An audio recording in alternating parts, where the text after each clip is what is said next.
You ever try to explain this to someone, and they just don't get it? First game I watched, didn't know the score, just knew I'd be back for more. Cold hands, hot cheeks in the hallway glow, a stranger yelling shoot from the row. I kept score on a folded receipt, saw my name in the bounce of the seats.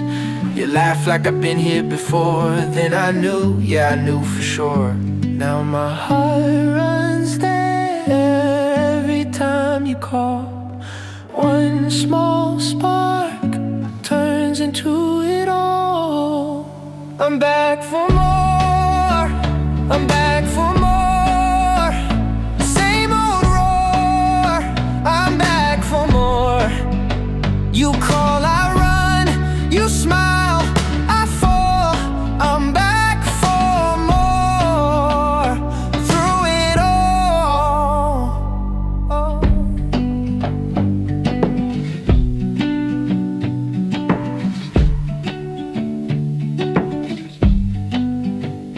Now I know the plays by the way they bend, know the look when the season leans. Got a worn-out jacket on the backseat now, in a secret grin I wear out loud.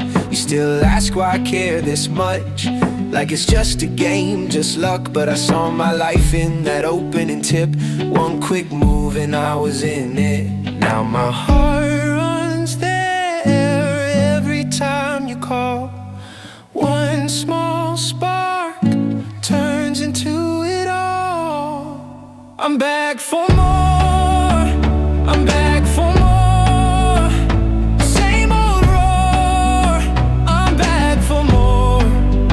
You call, I run, you smile, I fall.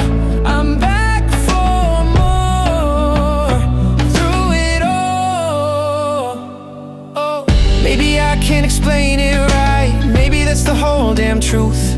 Some things hit once then stay, like a name carved through. I'm back for more, I'm back for more. Same old roar, I'm back for more. You call, I run, you smile, I fall. I'm back for more, through it all. Oh.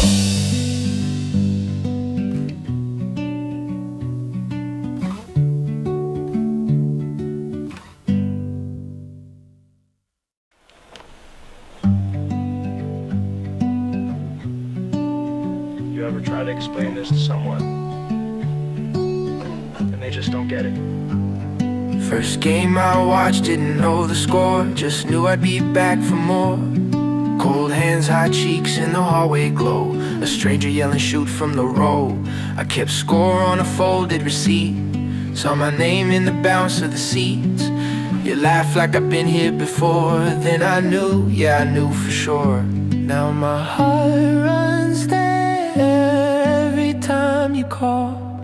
One small spark turns into it all. I'm back for more, I'm back for more. Same old roar, I'm back for more. You call, I run, you smile, I fall. I'm back for more, through it all.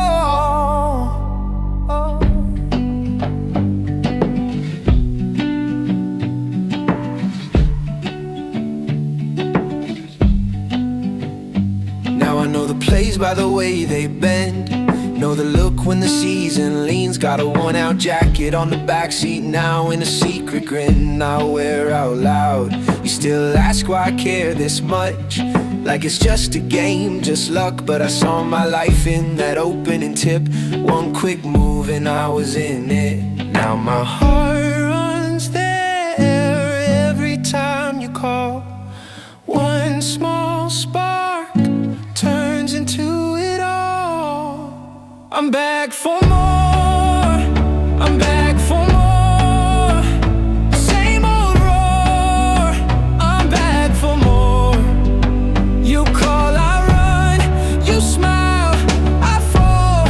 I'm back for more, through it all.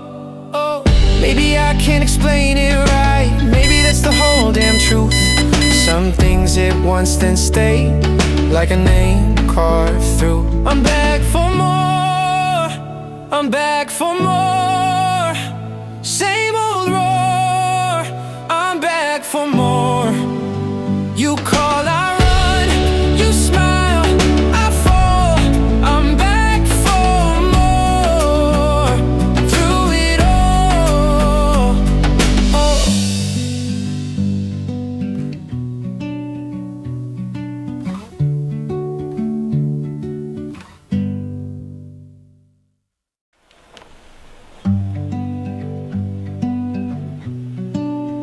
You ever try to explain this to someone, and they just don't get it? First game I watched, didn't know the score, just knew I'd be back for more. Cold hands, hot cheeks in the hallway glow, a stranger yelling shoot from the row.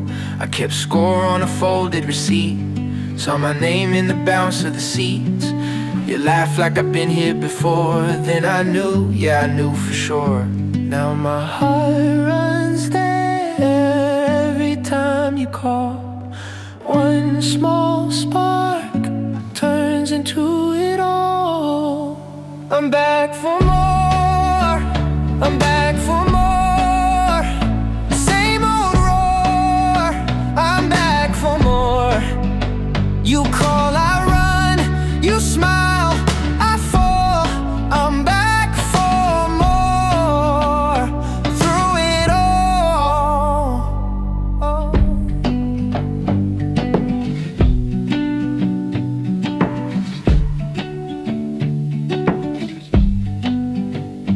Now I know the plays by the way they bend, know the look when the season leans. Got a worn-out jacket on the backseat now, in a secret grin I wear out loud. You still ask why I care this much, like it's just a game, just luck. But I saw my life in that opening tip, one quick move and I was in it. Now my heart runs there every time you call. One small spark turns into it all. I'm back for more, I'm back for more. Same old roar, I'm back for more. You call, I run, you smile, I fall. I'm back for more. Through it all, oh. Maybe I can't explain it right, maybe that's the whole damn truth. Some things hit once, then stay like a name carved through. I'm back for more, I'm back for more. Same old roar, I'm back for more. You call, I run, you smile, I fall. I'm back for more. Through it all, oh.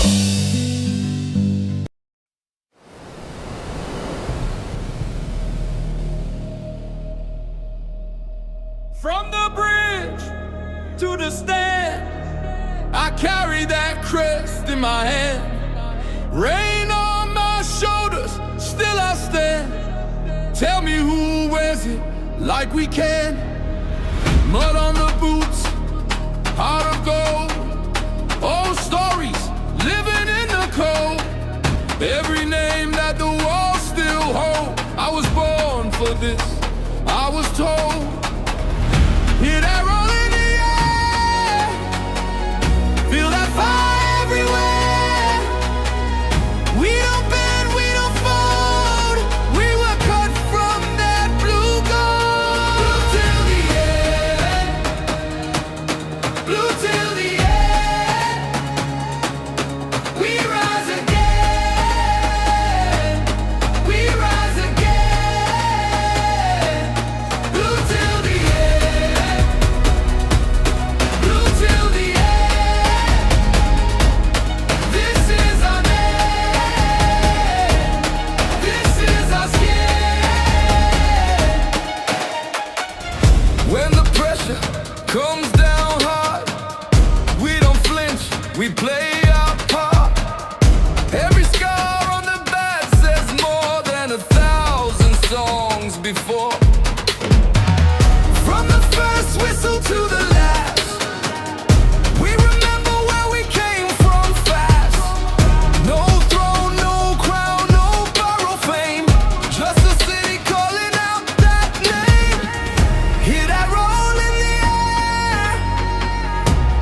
Yes, good people, big up to all of you. Welcome back to Chelsea Perspective, or welcome for another edition of the Chelsea News Roundup Show. I do hope you're all doing well. Not a lot is going on, but something important that looks like it's going to happen as soon as possible and sooner than later. We're looking forward to the club announcing a new manager for us, hopefully one that we will like. But more importantly, without wasting much of your time, I'm going to head on to the live chat session and say hello to a lot of you there. And appreciate you for finding the time to stop by, even for saying hello before going to bed, because for some of you it is very late.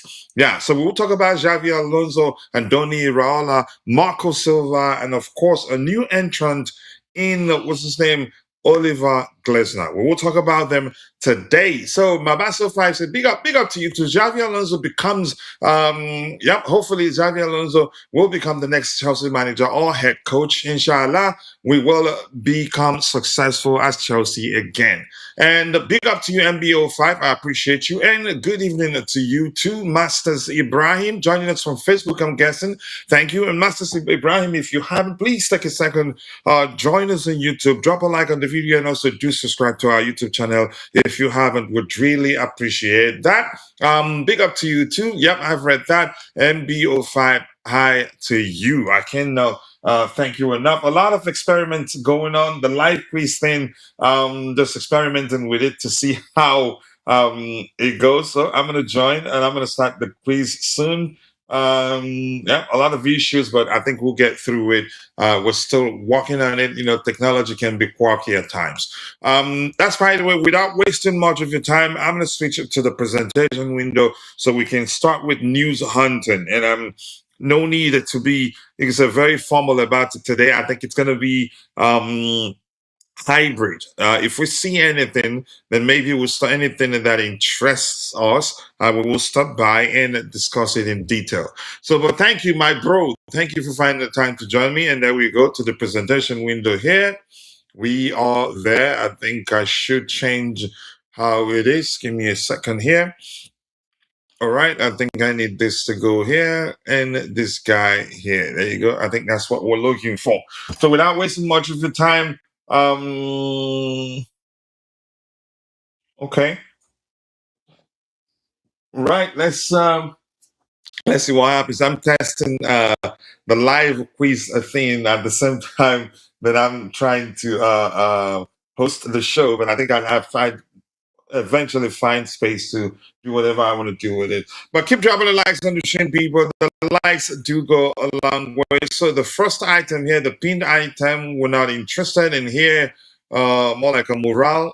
Shim Nyoka. What? I hope I'm not butchering his name, but what a player he is! Really, I really do love that kid. Has been named the Premier League 2 Player of the Season. Huge talent. I hope we don't bottle that one. I hope we take care of him very well, that he wouldn't want to leave, because I think I can't quite remember the rules, but at some point they have the right to choose whether to continue with the club or leave, and we can't stop them. Not a contract thing actually, but I'm not well educated on how that works. But I've always loved this kid. Hopefully he continues to progress in his career as a player actually. Let's see, what else do we have here? It is between these two.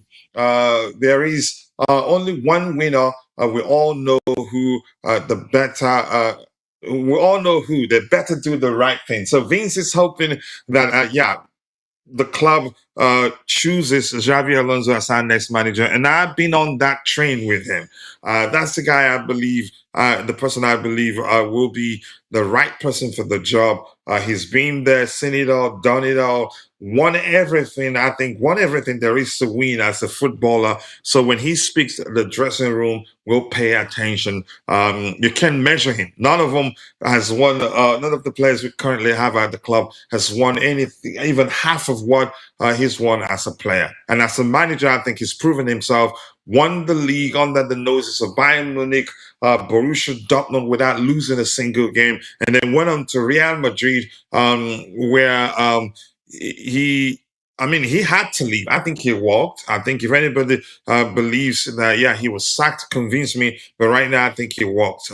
Just what this wasn't the right, or you could say the right job for him, in my opinion. I think 70 plus winning percent. That's not easy. A win percentage, for me, that's not easy. Not a lot of managers are able to achieve that. So I hope they get it across the line. Everything will be here and point to, yeah, him becoming our next manager.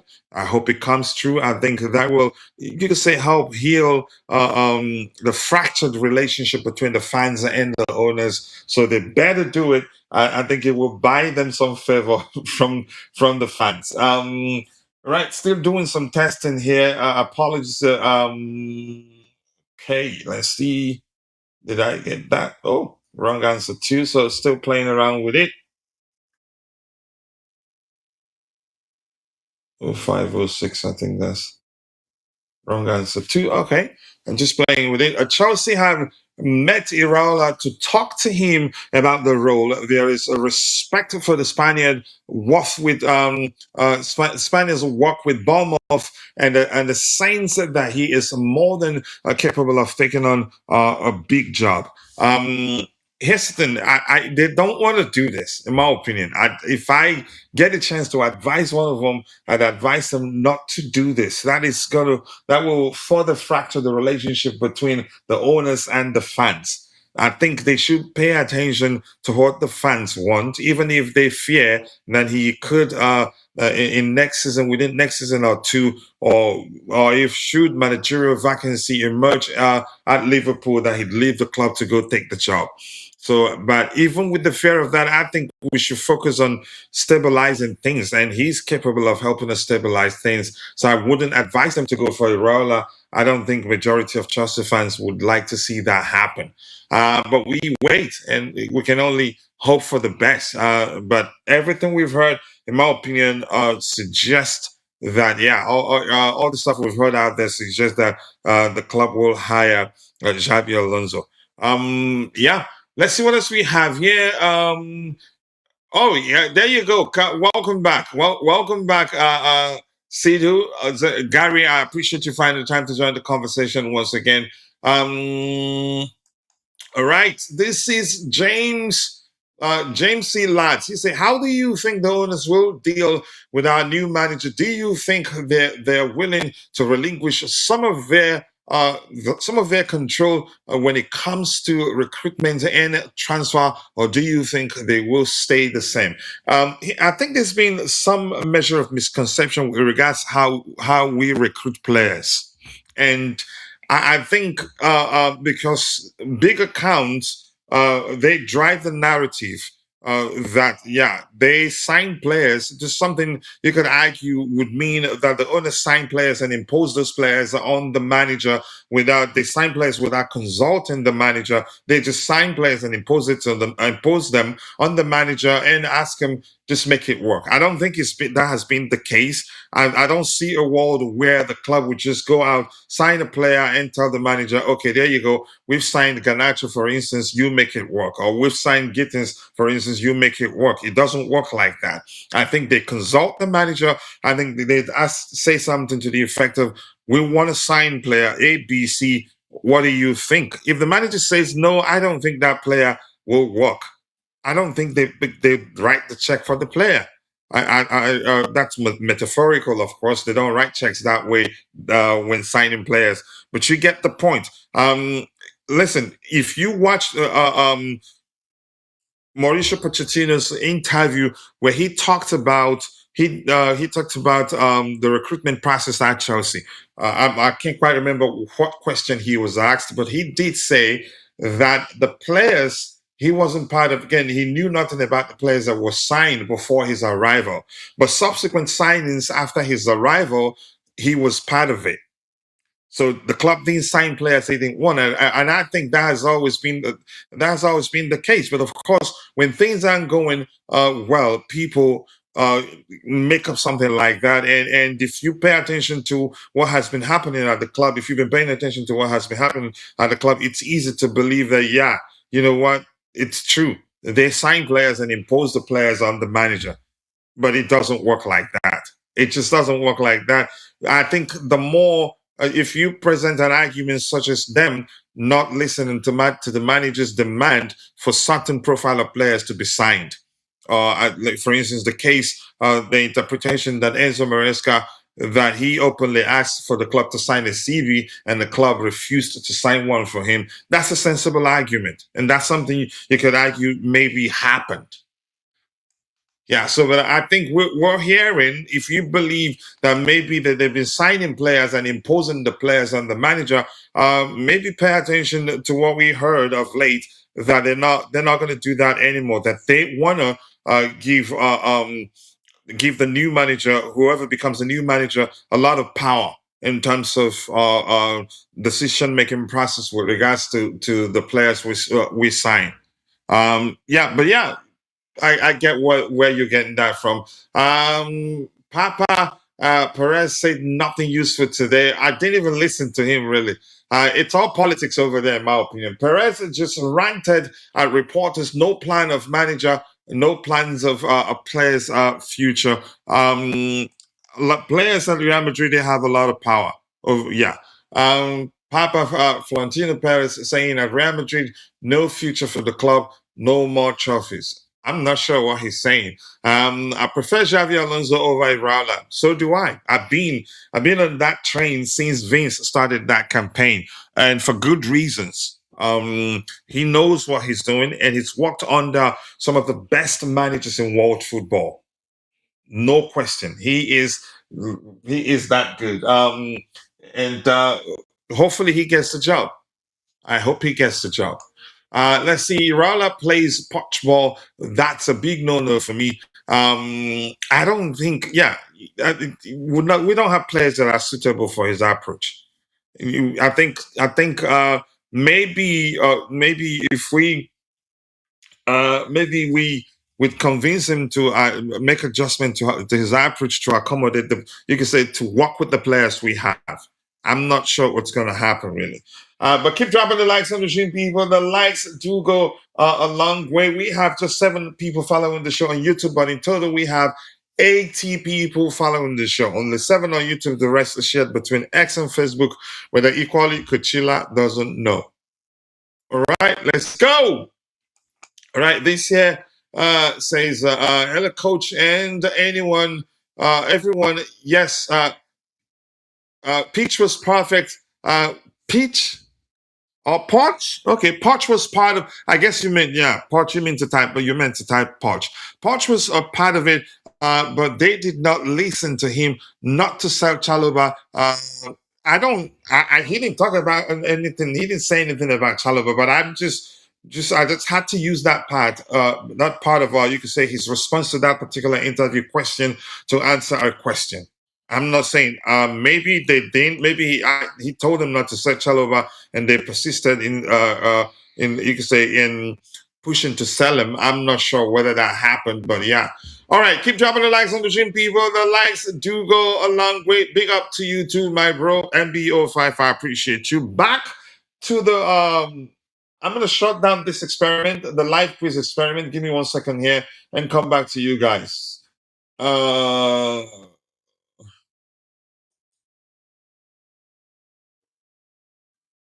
right, let me see some experiments right there.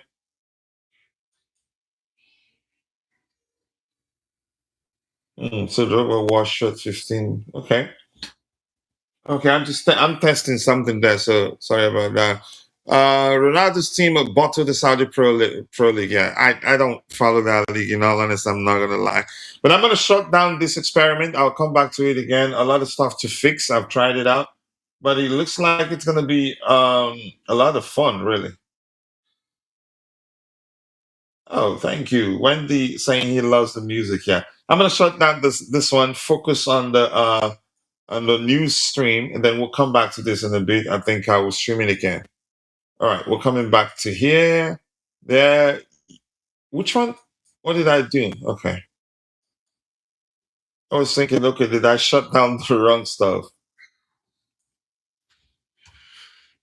All right. So Andoni Iraola and Xavi Alonso. I think it will be Xavi Alonso if we go by everything we've heard from reputable sources, saying that the hierarchy likes him, and that some reports suggesting that he's open to becoming our next manager, and he wants to coach in England. And the fact that Liverpool aren't looking to sack Arne Slot, that's a good sign for us. But that doesn't actually, you could argue, cancel out maybe my fear that in the future, should a managerial vacancy emerge at Liverpool, that he'd say bye Felicia and go, you could say, coach a club that he played for, and he's a legend.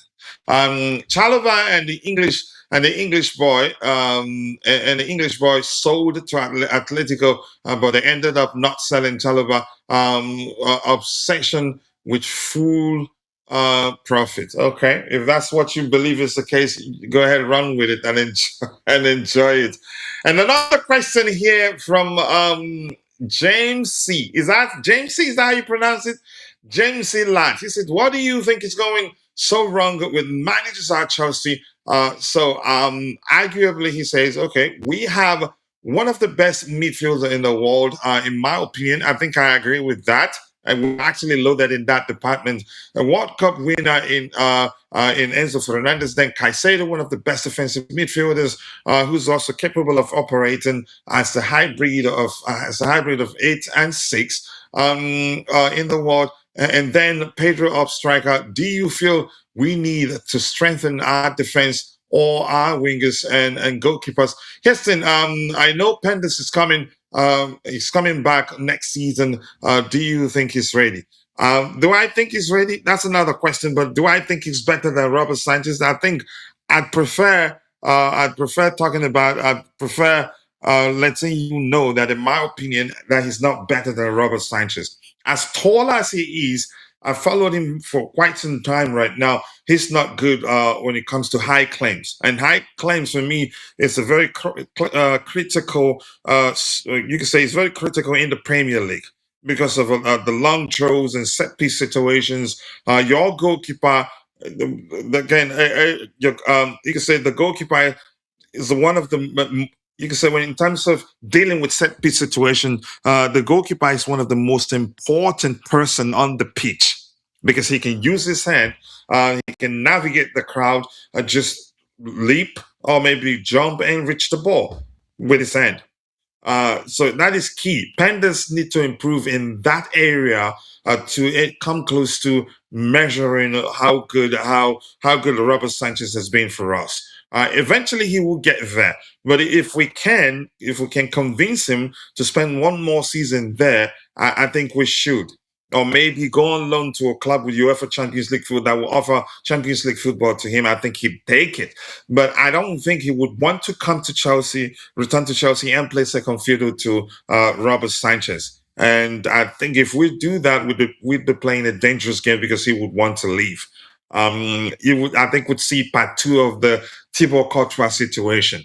So I wouldn't want us to risk it. But I don't know what the club would do. I don't think it makes sense to bring him back. And like a lot of people believe, you can say, have been saying that he's capable of replacing Robert Sanchez. No, I think that will take some time for him to get to the level of Robert Sanchez. He's not quite there yet. And that's my opinion. You have every right to dispute that or to present a counter argument and say, no, he's better than Sanchez already. I'd like you to prove it.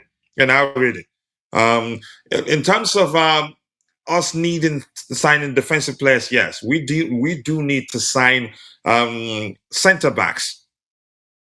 Maybe one, but at least one. If we can sign 2, better. 2 that are better than the ones we already have within our ranks, even better. Because here's the thing, I'd like you to go take your time. If you use the app, the FODMAP app, let's just start from there. If you use the FODMAP app, FODMAP, so to speak, if you use the FODMAP app, go check out all the games we lost this season, all of them, and time it, find the period within that game that we considered goals, and then check the commentary. You'd see that around, you could say, I think it'd be accurate to say 70 to 80% of the games we lost were down to us being bad defensively, or we're down to us making costly defensive errors. So if we had better defenders, chances are, I'd say definitely would be better placed in the table right now. So if go take your time, don't be in a rush. Take your time whenever you have free time. Go look at all the losses this season. Majority of them, I think that's the more simpler language to use there, were down to us having a bad defensive line. Yeah, not many of them. Not you can say not a lot of losses that when you look at them, you say, yeah, we deserve to lose this particular game or the other one. Not too many of them. A lot of them were down to us being bad defensively, which reflects the fact that had we spent, you could say, wisely last summer, I would be better placed in the table right now. Well, thank you for that contribution right there. I appreciate you. Chelsea needs to support Xabi Alonso. He's a very good manager. He did invisible with Bayer Leverkusen. And if you look at the squad that he won that league that particular season with, not anywhere close as good as the Bayern Munich squad. Maybe not even as good as the Dortmund squad. But my goodness, he did it with players that people that people didn't know much about until it became clear that they are definitely going to win the league, and they are at the time were capable of winning it without losing a single game. That was when people start paying attention to the players he had within his disposal, but nowhere near in terms of, you could say, the valuation of the Bayern Munich squad, so to speak. Yeah, so I think we should give him the job. I think we should actually give him a lot more power when it comes to decision, when it comes to recruitment. And we've actually heard that he's not looking for, you could say, to have a lot of say in terms of the recruitment process or something similar. I don't want to misquote anybody, but he's not looking to be to have all the powers. I think he's open to being part of a group of people who decides what player to sign or what player to let go, which is good because football has changed these days. I don't know about any club where you give the manager the keys. You could say just sign any player you want. Maybe you mentioned Pep. Even with Pep, I don't think that's the case. I think he still will speak to certain people, and then they'll decide together and make signings. But that's by the way. Hopefully, Pendas can improve on high claim. I think that aspect is very important. As good as he is with the ball on his feet, and sometimes he pulls off some excellent shot stopping every now and then, but high claim is critical. If he can improve in that aspect, then bring him back. But especially in the Premier League, I don't want to go to the extent of saying he's better than Sanchez, because he's not really. If we're being truthful to ourselves, otherwise he will be a failure like Kepa was for us, or struggle in the Premier League. I think eventually he will improve in that aspect. He just needs to be aware of it. He needs to be aware of it being you could say a critical aspect of a goalkeeper's game in the Premier League. All right, Sanchez needs a good defense around him to see how he does. If he keeps doing bozo moments, then sell him. I think whenever he simplifies, you can say, his application on the pitch, he hardly ever makes those mistakes. But whenever you play out from the back and likes to keep it on the carpet and even on the pressure, like you can say, keeping it close and tight, goalkeepers are bound to make mistakes. Even Manuel Neuer, Elderson, the Liverpool goalkeeper, what's his name again? The Brazilian. They all have made high-profile mistakes, and that happens more often when you play out from the back, when you keep it close, when you don't give the goalkeeper the independence or freedom to always boot it forward if he feels under pressure. All right. If we give Xavi, nice to see you, and Ty, up big to you too. Now, he says, if we give Xavi a conducive working environment, he will not be looking elsewhere. He will only look elsewhere if we don't give him freedom to get results. I mean, that's just an assumption. We don't know. That's just an assumption. That fact remains a concern. That should managerial vacancy emerge at Liverpool, that he's going to take it. It's a legit fear, and even though I fear that could happen in the future, I'd still say, given the job, we want. You could say he can help stabilize stuff, and if that happens in the future, would be prepared for it. We should just bear that at the back of our mind, that there's a chance he leaves us tomorrow for Liverpool, and be ready to not let things fall apart just like he did after the departure of Enzo Maresca. All right. No, I agree. As much as Sanchez gets a stick, he's a great shot stopper. Pendas is another season or two, if he trains on his flaws. Yeah, he can take that mantle, or maybe share. You can say rotate with him, play in certain competition where the other goalkeeper plays in the other competition. Colwell was missed. It looks like it. Yeah, a player that hadn't played for 1,000 years, but in one game, it looked just he didn't look out of place. He didn't look like he had been out for a year plus. Seamless, so calm on the ball. I'd go to the measure of saying he actually played better than I've ever seen him play for Chelsea. But anyway, that's just too much anyway. But I was moved, really. I was moved. Allison Becker was the name I was looking for. Gem, is this the real Gem or is this another Gem? This is the picture. The avatar is the avatar of my birthday mate. But birthday mate. I can't speak. Sorry. In Gem, my birthday is 4th October, and Gem for the real Gem. 4th October too. Sanchez should not be a starter for Chelsea. We need better. Do I think we can do better than Robert Sanchez? I'd say yes. But do I think Pendas is that person to replace him, and we'll go, yeah, you know what? Now we have a much better goalkeeper, and now the goalkeeping department will no longer be an issue.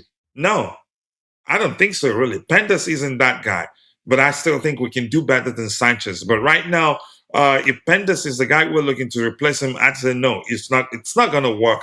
Or someone who can compete at higher level, fighting for the number one spot, that may improve overall performance. I agree. I agree. So that may well be my birthday mates there in Jan. All right, let's see. What else do we have? Big up to you to MBO5. Big up, much less respect to you, bro. I appreciate you finding the time to stop by to say hello to your birthday mate. I appreciate that.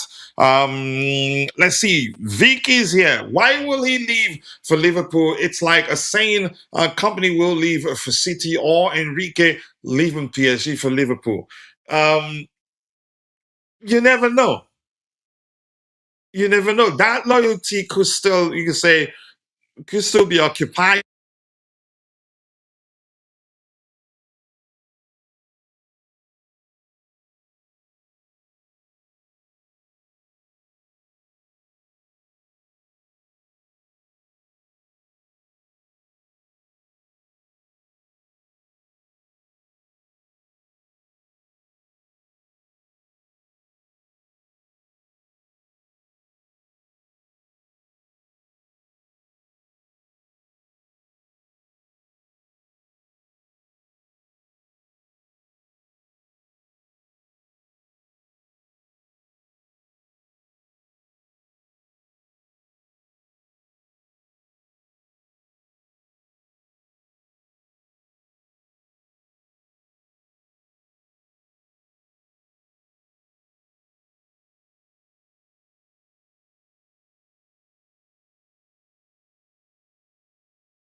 All right, I'll switch to the other microphone. Respect to you, my bro.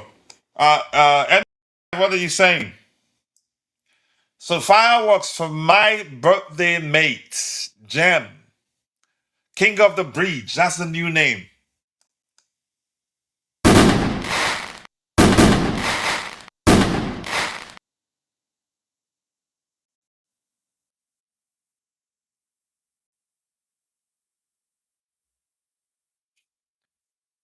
All right. It's been a minute, my bro. Wycliffe Barosh. Nice to see you. Hi, bro. I appreciate you finding the time to join the conversation. And I do hope you're doing well. Much love to you, my bro. I hope the reason for your absence is that you've been busy with work. And if that's the case, we're happy for you because bills don't pay themselves. So, but nice to see you again.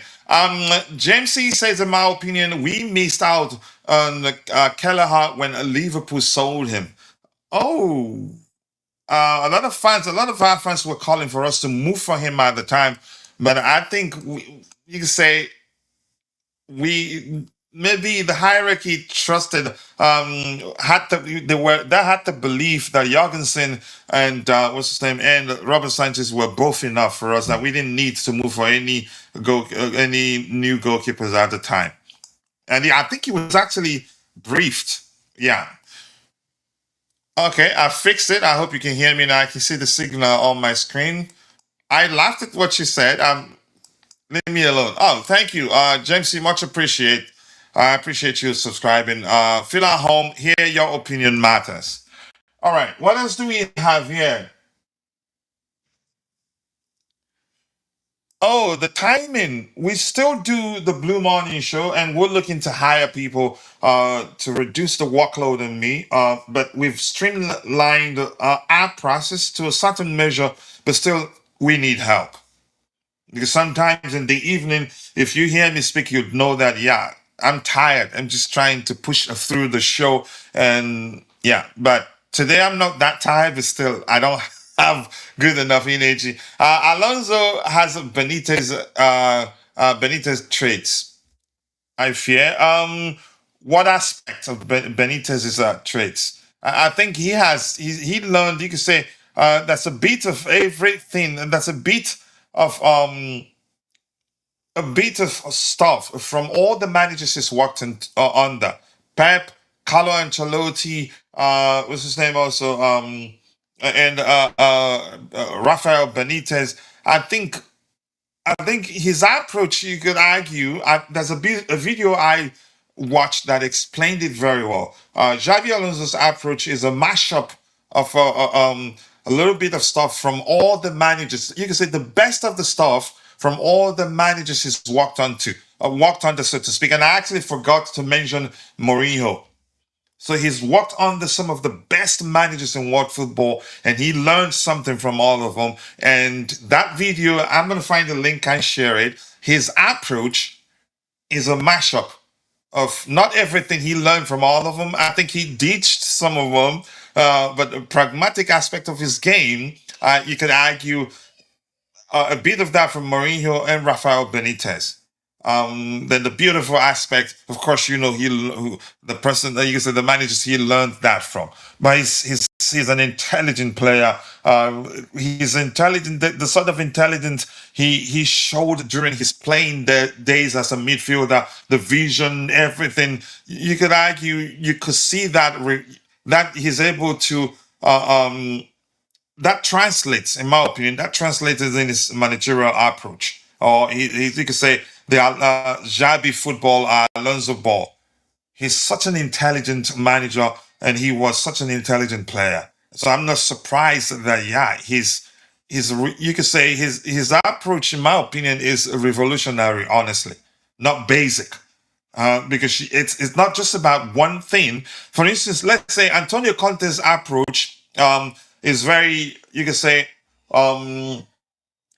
predictable, because his focus is always to drill his players into anticipating where their respective teammates will be in certain positions, which means it's about reputation.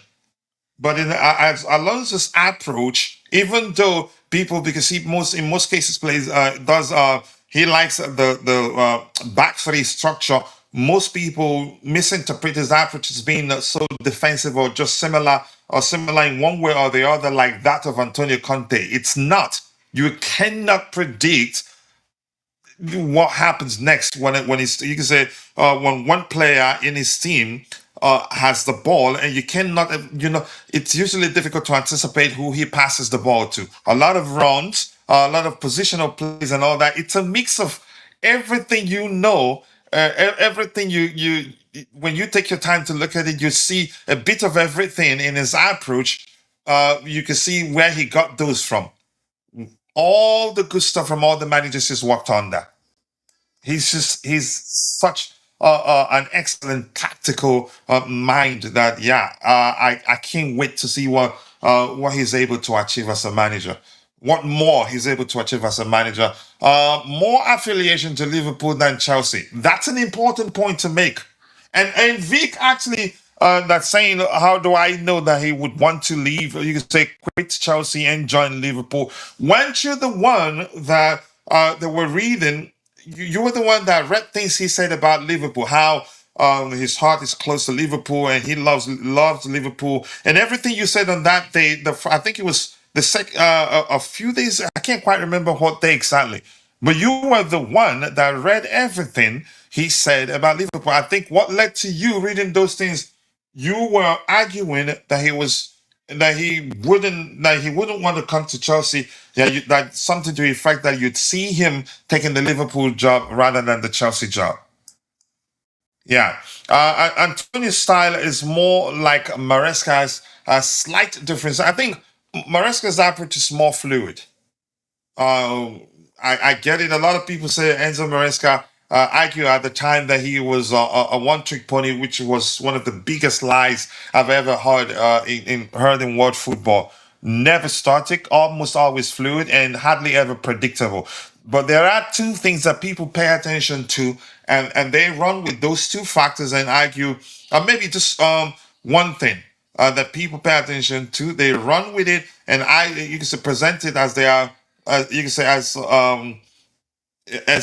a fact to support their argument that Enzo Maresca is a one-trick pony manager. That is him having either one player from either of the fullbacks to invert and overload areas, which was designed to help us gain numerical advantage over the opposition at any given time. But that doesn't define his approach. That is just, you could argue, the hallmark, the basics. But there are other things that we do differently in the attacking area that a lot of people don't pay attention to. But the average football fan will look at the structure, and that structure will drive whatever they say about the manager's approach on any given day. So I don't think they're the same. I take Enzo Maresca over Antonio Conte anytime, any day. Conte's approach for me, static, predictable. If you take your time to start the team, you'd understand where you can say how to drill your players to apply themselves when you play against his team to cause them a lot of problems. But Enzo Maresca, you cannot do that. And he's capable of studying the opposition and tweak his application to do things differently when they play that opposition to make life difficult for the opposition manager. So Antonio Conte and Enzo Maresca, not the same. Yeah. Not saying he's great, but he's still won. Okay, that's fine. He says, Coach, give me 1 second here. Hey, Coach, I couldn't hear you when you were laughing. I can't remember why I was laughing. Well, let's see. Keep dropping the likes on the stream, people. The likes do go along with 19 likes on YouTube. I think we should be doing a lot better than that. If you haven't, please take a second, drop a like on the video, and also do subscribe to the channel if you haven't. And we have a total of 119 people, but only 15 of those on YouTube. The rest shared between X and Facebook, whether equally Coachila doesn't know. Drew said, what stops him doing a Maresca, running away for a big arrival? Nothing. I mean, it's important to bear that at the back of our mind why we push for him to become our next manager. And also, the case could also end up, you can say, the opposite of what we fear. I get it. Chances are he'd fall in love with Chelsea so much that he wouldn't even want to consider taking a Liverpool job should the vacancy emerge in the future. Why? If I were Alonso, the fact that Liverpool aren't even right now, you can say they did put out the brief, practically saying they're not considering him right now. They're not looking to fire Slot, and I think there was a time when he was. I don't know if it was at any time a free agent and Liverpool didn't even reach out. But Heston, I digress anyway. My point is, there's no way to tell whether he take the job or not. But I think it's important that we bear that at the back of our mind while we negotiate, you can say, hiring him. Maybe put some sort of clause should he decide in the future to leave us in a sudden manner with reference the clause. And yeah, he'd pay a heavy fine for it. But I wouldn't even with that fear, I wouldn't even mind him becoming our manager just to help us stabilize things, and you can say help put us on the right track to being where we believe that we should be. And if he changes his mind in the future, so be it. Just like players do. Players play for you a few seasons or even one season, next season. If they want to leave, sometimes you just can't stop. You'd have no option than to let them go, even if they signed a 400-year contract. So yeah, even with that fear, once again, I just wouldn't mind. Get him in. Let him. I think he will. Even if he stays just one season, I think he'd do us a lot of good. All right. The Giroud duo to Chelsea. It's never. It's not gonna happen.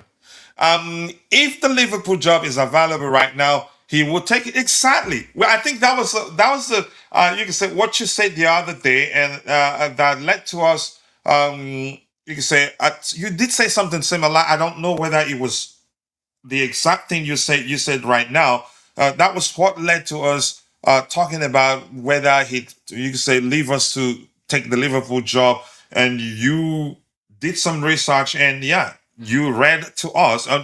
Not you didn't read, but you did show us some of the things he said about Liverpool, which could simply be interpreted as he's still loyal. You could say he still loves the club, and he didn't say anything that suggests that yeah, he would want to coach them, become Liverpool's manager someday in the future. Nothing like that. But who's to say? Maybe that's the only thing he just didn't want to say on the day. So he will take it 100%, but I don't see him wanting to quit Chelsea in a year or two for Liverpool. I don't think he will move from Chelsea to Liverpool anytime soon. Why are we even sounding as if he's become our manager already? Can you tell me, Vic, why are we sounding as if we've hired Xabi Alonso already? We haven't actually.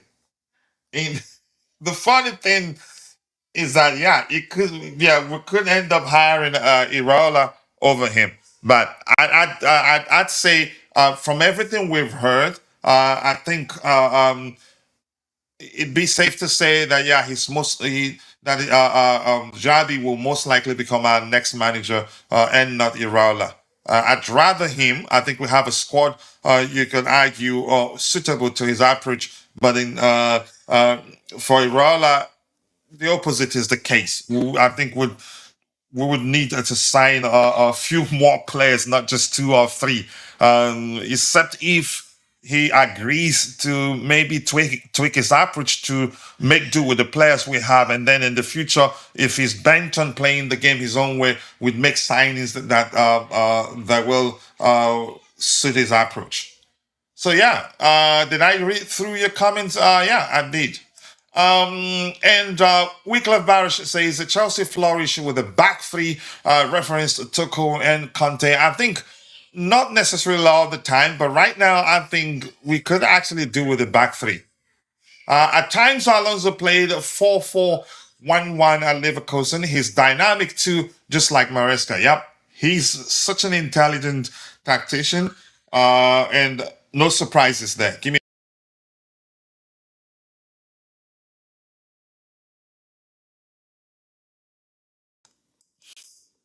All right, what else do we have here? I hope you guys are not hearing my voice scream.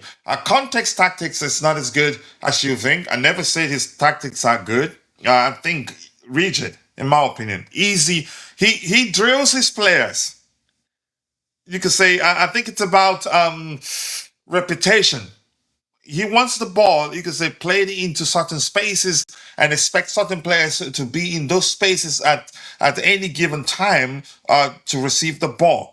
Even Eden Hazard did say something that gave it away at the time. I remember Hazard saying something to the effect of that they are training to be able that even if you close your eyes and pass the ball into certain areas, you'd be sure that certain players. Maybe I'm not using because I'm not phrasing it just the way Eden Hazard phrased it at the time, but something to the effect of their training to be able to close their eyes and still find their teammates. It's about reputation, which means definitely rigid. And if you study his teams very well, you can actually play in a manner that you can say that will lead to them not being effective against you. And yeah, and he hasn't changed. He's still the same. Let's see. He says Conte will never win the Champions League as a manager because his approach is too static and the players wouldn't want to play for him. During Conte's second season at any club, he's managed. Yeah, because probably, yeah, clubs figure him out and it makes life a lot more difficult for him.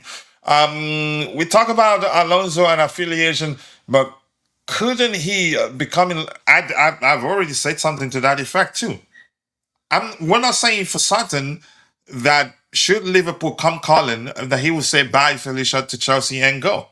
No, I think I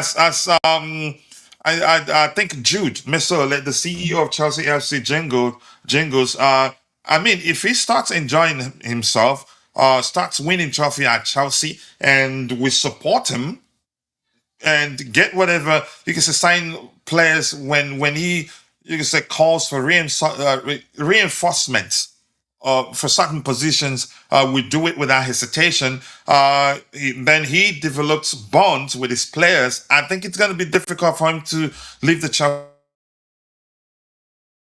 job and go to Liverpool. But you never know. You never know whether that will actually be enough to for him to not look elsewhere. Because I not just Liverpool. Yeah, as I've said, you can only speculate. I don't work for him. I don't know him that well. So yeah, but I think it's fair that yeah, we're concerned that that could happen. Maybe PTSD from the Enzo Maresca situation. If he helped us and stabilizes us, why would he want to leave? Why did Enzo Maresca leave? Can you try and make sense of that? I don't. Enzo Maresca wasn't sacked. He walked. Could we have maybe you could say tried the best we can to convince him to at least stay till the end of the season? Maybe, but that's not the point. He walked. He won 2 trophies. The players loved him. Our players were so confident under him that at some point they became cocky. If you remember, a clip emerged, a training, a ground interview, not necessarily an interview. They were walking to the training pitch, and each of them was asked which the teams that they'd like us to play against in the Champions League. Some of them were mentioned in PSG, Barcelona, and I think he was Robert Sanchez that mentioned PSG, and then said something to the effect of, "So we can beat them again, and there'll be no excuses this time." So they were that confident under Enzo Maresca, and you could argue had he stayed, I get it because we had defensive issues. I don't think would be. I don't think with experience the sort of you could say poor performances we, we experienced after his departure. We experienced after his departure. So, yeah, we experienced after his departure. So, yeah, I don't think we would be. I don't think with experience the sort of you could say poor performances we experienced after we experienced after his departure. So, yeah, we experienced after his departure. So, but anyway, I digress. The point is the fact that he left after winning two trophies and the sort of relationship you could argue he had with the players from as an outsider, I'd say, yeah, he had excellent relationship with them, not necessarily the fans, because a lot of our fans hated him and wanted him gone, and they hated the type of football he played at the time because they didn't know that the reason why he liked to again he employed mainly a balanced approach, or you could argue a cautious approach, or was just that was a way of you could say conducting or maybe masking the defensive issues we had. But the lack of understanding of football meant a lot of people just thought he was too slow. He was always passing back. We were always too cautious, but it was for a reason. Unfortunately for him, a lot of Chelsea fans didn't understand the reason why we were doing that at the time. All right, that's by the way. For me, I bring this duo. He's not coming. He's happy where he is, and he could win his a second to another Champions League this season. That'd be two in a row. Maybe the idea of hiring Alonso is just PR from the owners. Maybe I cannot trust them until I see Alonso put pen to paper. If you get your news on X only, I can see why you fear that that's a chance it's just PR. But if you listen to certain creators, you'd know who actually a few days ago started talking about the club's interest in hiring Xabi Alonso, and how Dave Fallows, is that Fallows or Farrows? Is it double R or double L? I can't remember. But the former Liverpool director who now works for us, how he is leading the charge um, um, in our effort to try to convince Xavi Alonso to become our next manager. He's leading the charge, and he's also advising the club to adopt a more defensive approach and stabilize things, then go from there. And he's a capable hand. He has a connection, and maybe he's the only reason why they were hearing that Alonso is open to, yeah, managing Chelsea, open to managing a club in the Premier League and all that. So I don't think, no, that's not a brief or maybe a PR. It's not. Whether we end up succeeding in hiring him, um, that's another story for another day. Vince says he's numero uno, number one at the moment. I hope it's him and not Iraola. Not Iraola, yeah, I agree. I hope it's him. Honestly, I think we have a squad you could argue assembled in, you could say, for him in advance. Yeah, we have a squad very good that you could say at we have a squad that possession football suits very very well. I think he might need, and we've also heard was this one of the Junos say something that suggests if he eventually becomes our manager that he wants two new center backs, something to that effect. I can't quite tell, but I just hope he becomes the one because I like him and because yeah, he's an intelligent tactician. If we sign Iraola, look, whoever we hire, I will support the person, but hopefully not Iraola. But I'd rather Iraola over Marco Silva for reasons I've explained. Let me just say it one more time. I've followed Marco Silva for a long time as a manager, and he doesn't seem to have that edge to break through the elite ceiling and become an elite manager. He's always just been lukewarm there.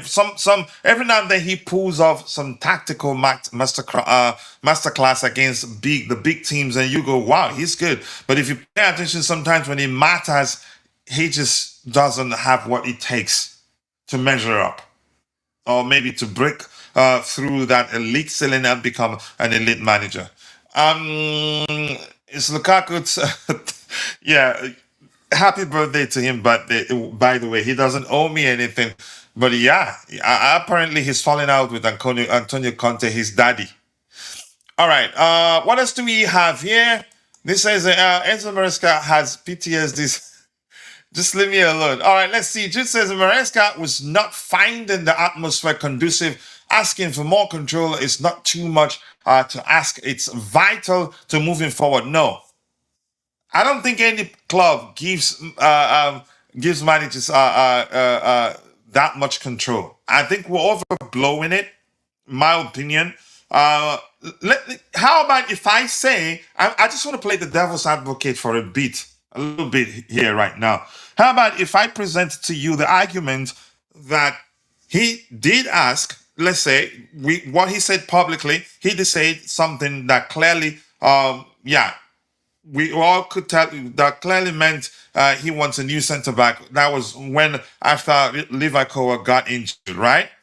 Okay, let's assume, I think already at the time we've already spent our money, you can say exhausted our pocket maybe, or how much we had set out for the transfer market at the time. We had exhausted everything and didn't have any more money. He then asked for a centre back, and then the Sporting directors maybe spoke with him and told him, look, because truthfully, we were under some, you could say, restrictions at the time, that we weren't allowed to sign certain amount of players. Correct me if I'm wrong. I can't quite remember what the issue was at the time. But if we signed every player, all the players we wanted at the time, we wouldn't have been able to register all of them. So we had an issue. So, but I digress anyway. Then they told him, look, we would love to sign a defender for you, but we just cannot right now, given the situation we're under. And he listened. And then the next presser, didn't you hear Maresca say, we're looking in-house for a solution? Did you not hear that? I don't think necessarily that the reason why he wasn't happy and he opted to leave was because we didn't sign a center back. There were other issues. Maybe they convinced him. I'm just playing the devil's advocate here. Maybe they had a conversation with him, as I've already mentioned. Look, we would love to sign you a defender because you did well and you deserve it, but we just cannot because we have a situation we have to sort out with UEFA. He agreed. But then, after we started having issues, they started questioning his approach. Now, that angered him. Because had they signed a defender for him, we wouldn't have had the issues we had that led to them questioning his approach. So it's not as simple as we see things from outside. It's a lot deeper. I can assure you it's a lot deeper than we know. So we remember him, that comment, infamous comment from him that, something to the last 48 hours that the hierarchy or maybe the directors there at the time weren't supportive of him. So it's not as simple as a lot of people make it out to be. But then again, there's another perspective to it. That is my theory, is this, that his aim has always been to someday become the next manager of Manchester City. That he had to actually tell the club in October that should a managerial vacancy emerge at Man City, that he'd take it. That's another factor that you could argue played a part to him walking easily, forfeiting, you could say, because if the club sacked him, he'd get some money. But he walked. It was easy for him to walk. You could argue because the fans didn't love him that much. Never, you could say, didn't fully warm up to him. I was one of his biggest defenders, but I felt betrayed given the reasons I've explained to you. That could be it. It could be that could be part of it. Part of it also could be the fact that he asked for a defender. The club didn't sign one for him, and when things started going south, they started questioning him. When in fact they were the reason why we got ourselves into a bad situation in the first place. That's another factor. But I think it'd be stupid to just say, he wasn't going to leave us to join Manchester City. No. The only aspect of the whole situation that when I look at that infuriates me is this: we could have actually tried our best to convince him to finish the season with us. But I think the sporting directors, they were arrogant. They felt like, okay, look, we gave you a chance.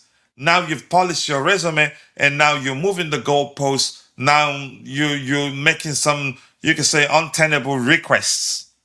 You know what? Just go. You know what? We have Rosinia who will believe is actually better than you. So it's not as simple as a lot of people make it out to be. I think it's deeper than that, but still, I still feel betrayed. And I will swear anytime, any day, that he just used us to polish his resume and then prepare himself for his dream job, which is to become Man City's next manager. And as you've heard from the transfer guru himself, Fabrizio Romano, and other sources, that yeah, he's next in line to succeed Pep Guardiola. What else do you want to hear? Does that sound like he was always going to stay at Chelsea irrespective of what happens? No. I'm just not happy that we didn't at least try to convince him to finish the season. And then gracefully say bye-bye to each other. And I don't want to dwell on that too much anyway. Lucula, nice to see you. I do hope you're doing well, and I appreciate you finding the time to join the conversation this particular evening. I do hope you're doing well. It's still 5:43 p.m. CST for me. Let's get the likes up, people. The likes do go a long way. Hi, guys. It's shameful to see that Chelsea turned themselves into a second choice. Who told what to who? To whom are we second choice? I don't know. I don't know what you're saying. All right, I'm gonna scroll to the very bottom. We'll continue with the news hunting, and I'll try the best I can to get your subsequent contributions in the chat. Alonso is not Chelsea proven. He is a risk. Once he loses 2 games in a row, all hell will break loose. They need to go for a Chelsea-proven manager in Ancelotti, Mourinho, Conte, maybe Sarri. Let me tell you this about, you see Mourinho, you see Conte. Both managers, they will start well. They will probably start winning games. But very soon, people will start discussing how they hate how you can say overly pragmatic both are. You could argue 2 of the managers that at some point I liked them, but I will gladly tell you they've not been progressive enough to my liking. They haven't, you could say, changed their preferred approach to football to mix it up a bit. Modern football, beautiful, still being tactical doesn't necessarily mean your approach that had to be, you could say, awful to watch sometimes.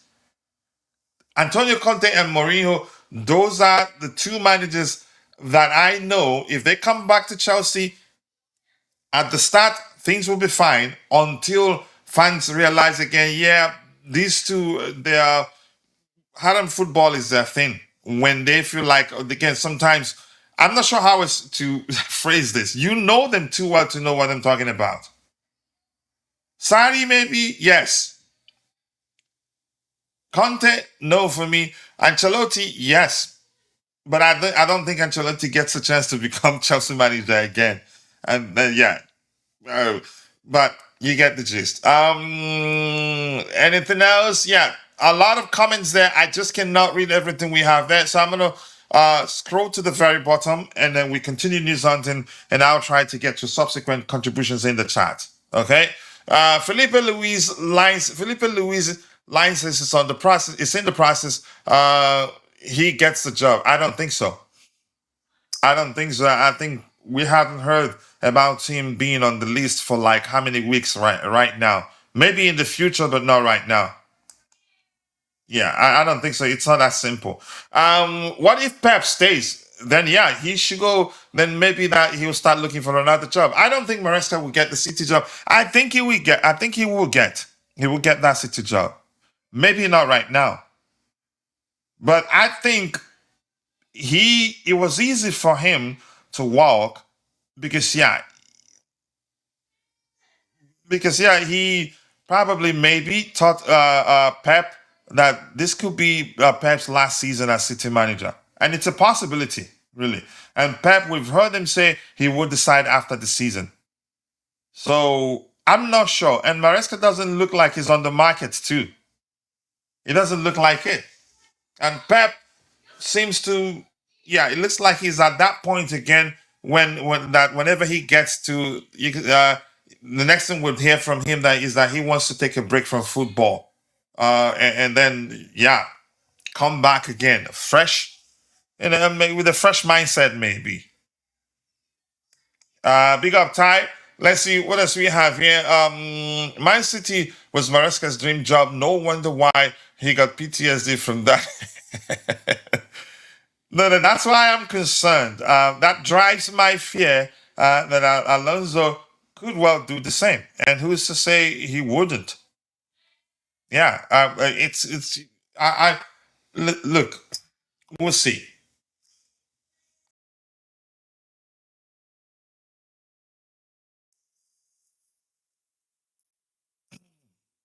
All right, this is Ben Jacob saying suggestions that Xabi Alonso is waiting to see if the Liverpool role becomes open soon have been downplayed.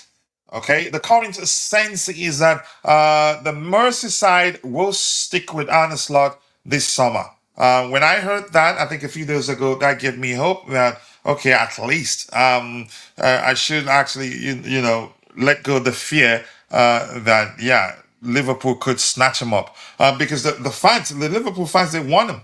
They actually want Slot gone and they want Alonso to take his place. All right. Abe, nice to see you once again. He said, Coach, I hope you realize we might be the Spurs of next season. This is no joke. These owners need to get it right. They cannot be carried away with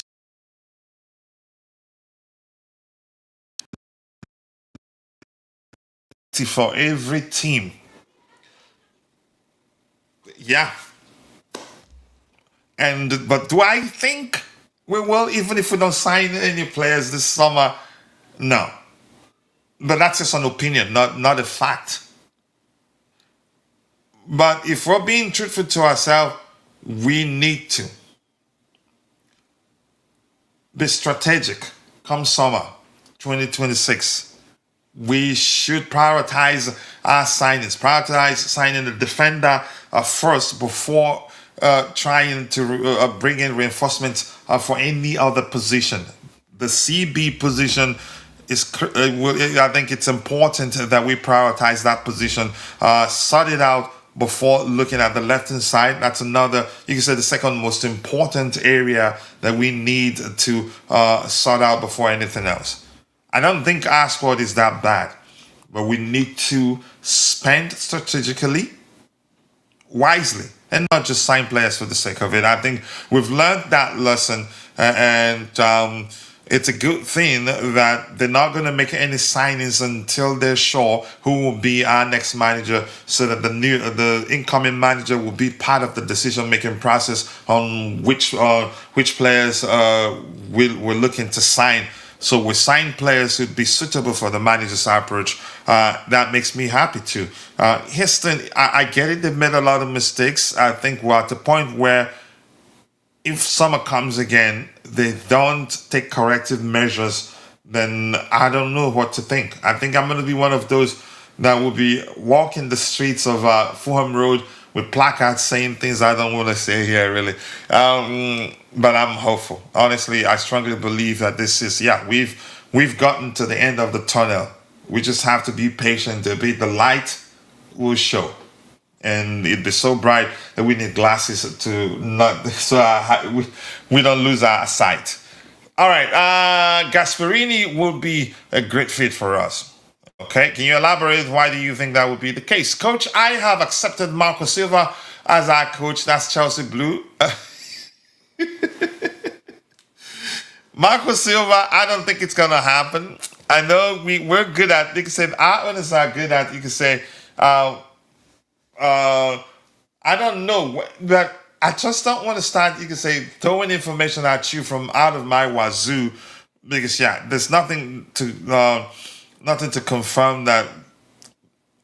I just don't want to say something I don't want to say. Let me just shut up. But here's the thing. My point is this: some of the things we see out there, in all honesty, some of them and the fans call PR or maybe briefs. Not all of them are briefs and PR.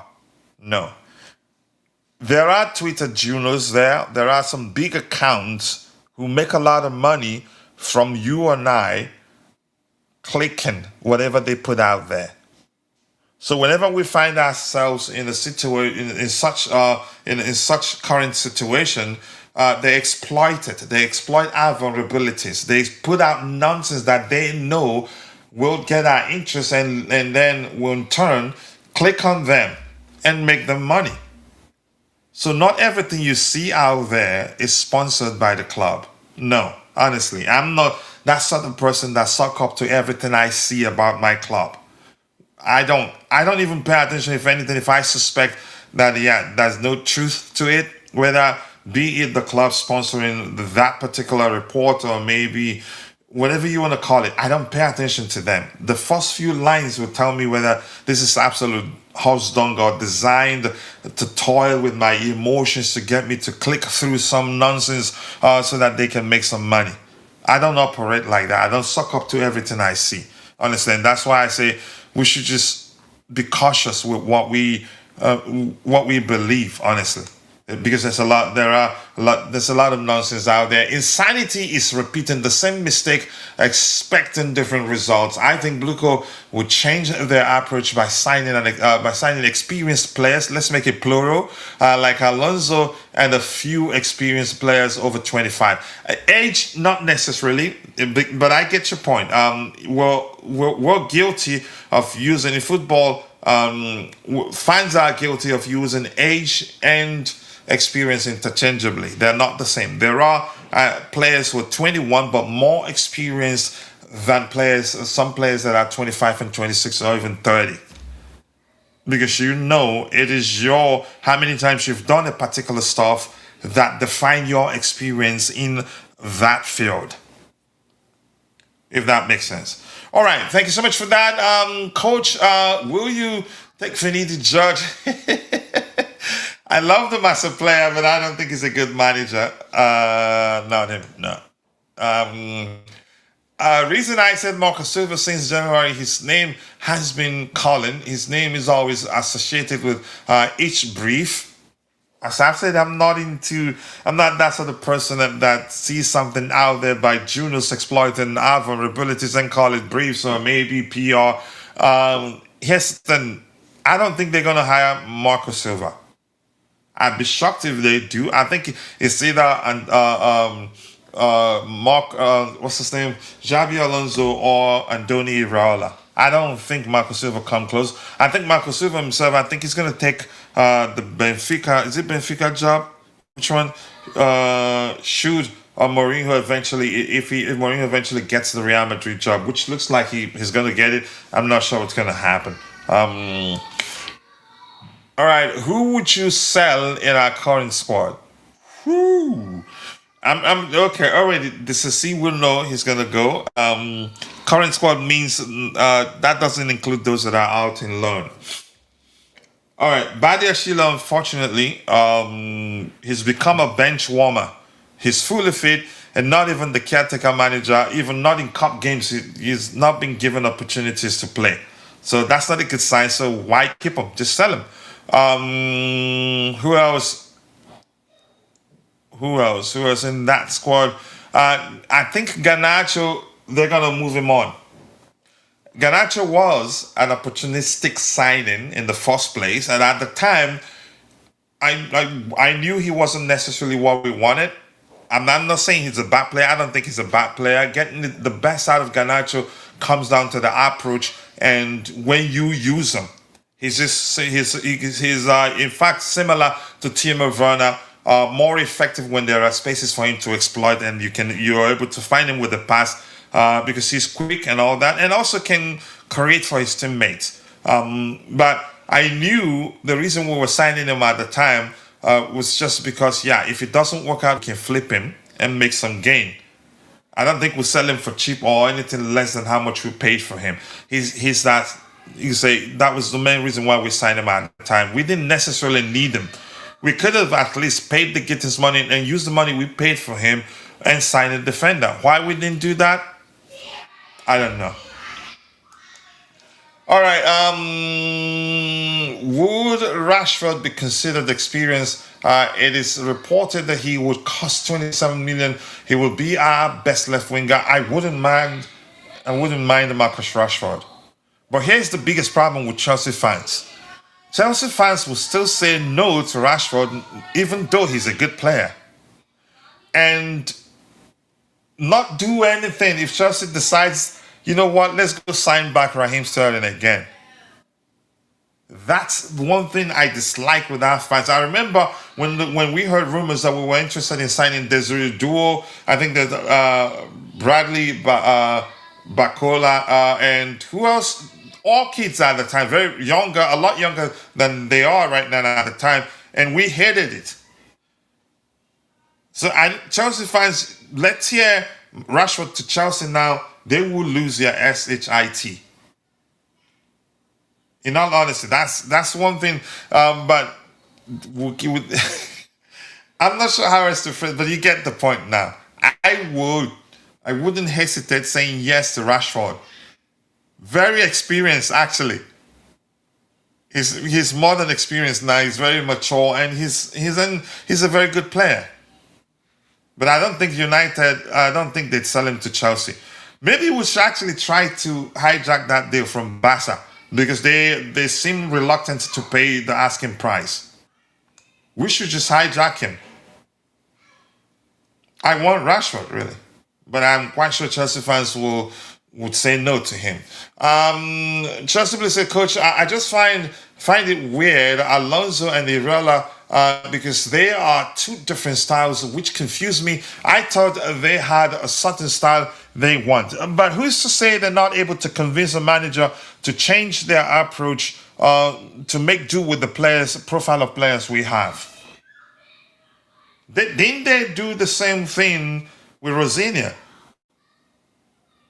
Because Rosinia is always, he's a transition. I don't want to talk about his approach. There's a lot of confusion there, but I think they did something similar with all the managers you can say they've hired and fired, to be more specific there. So nothing wrong in say, okay, we understand you play this way, but would you be willing to mend your application or approach to make it work with the players we have? And I think he'd say yes. I don't see him saying no to it.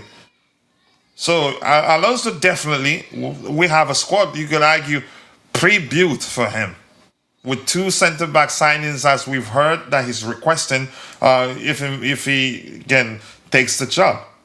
Iraola will still be a good fit for Chelsea if we don't get Alonso.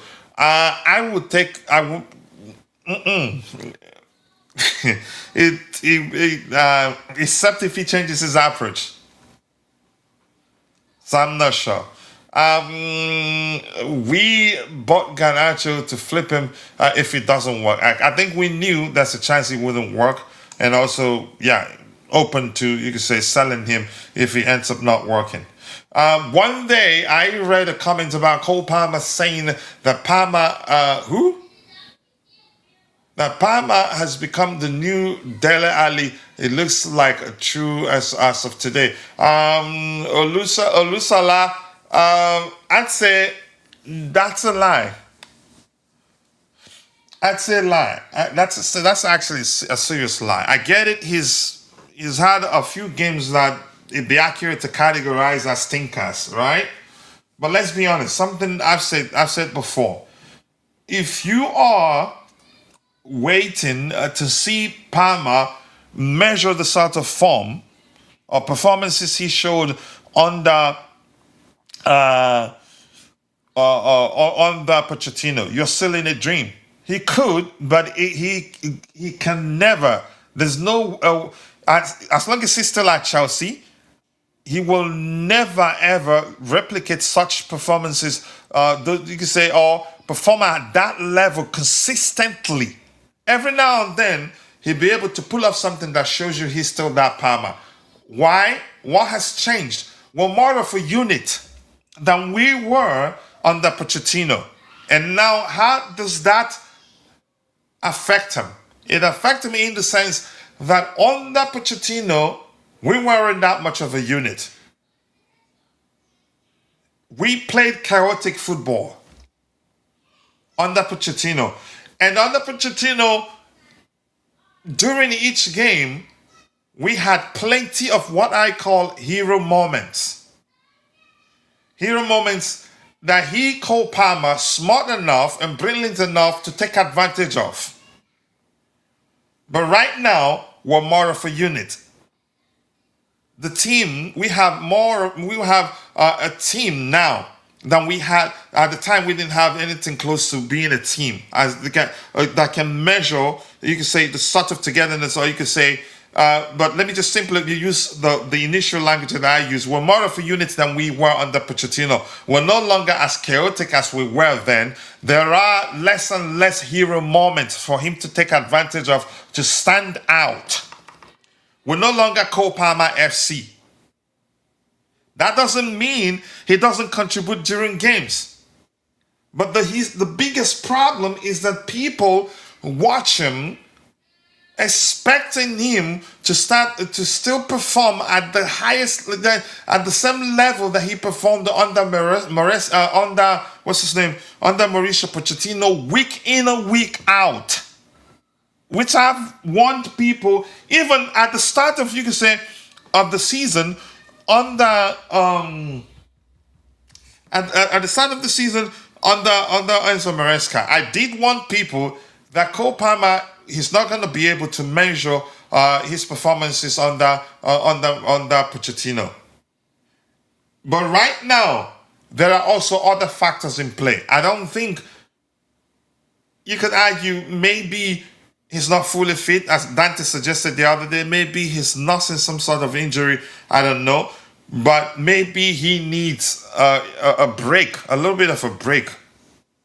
Because sometimes he does come across as if he's tired mentally.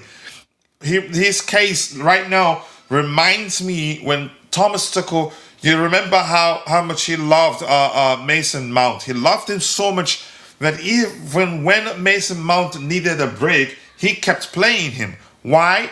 Even though that Mason Mount at the time, his decision making on the pitch did reflect the fact that, yeah, he was mentally tired.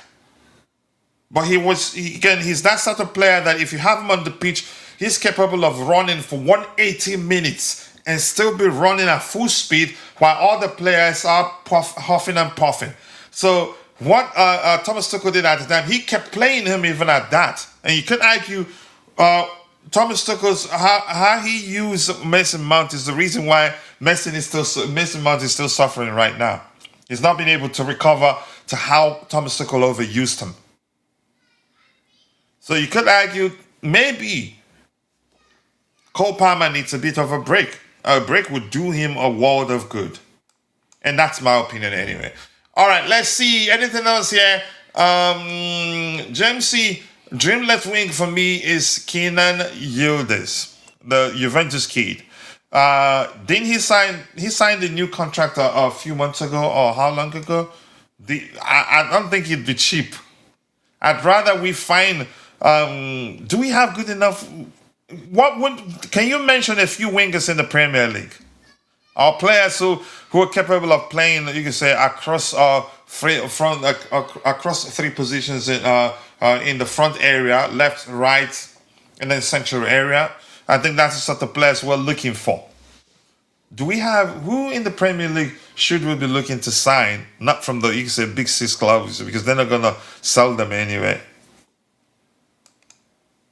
Ten Hag and Amorim,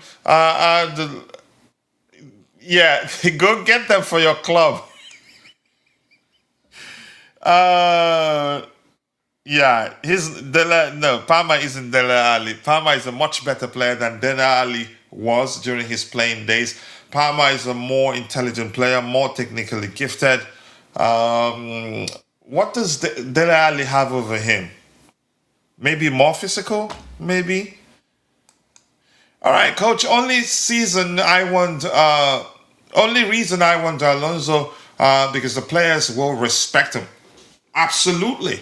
He's been there, seen it all, done it all. He's won literally all trophies there is to win.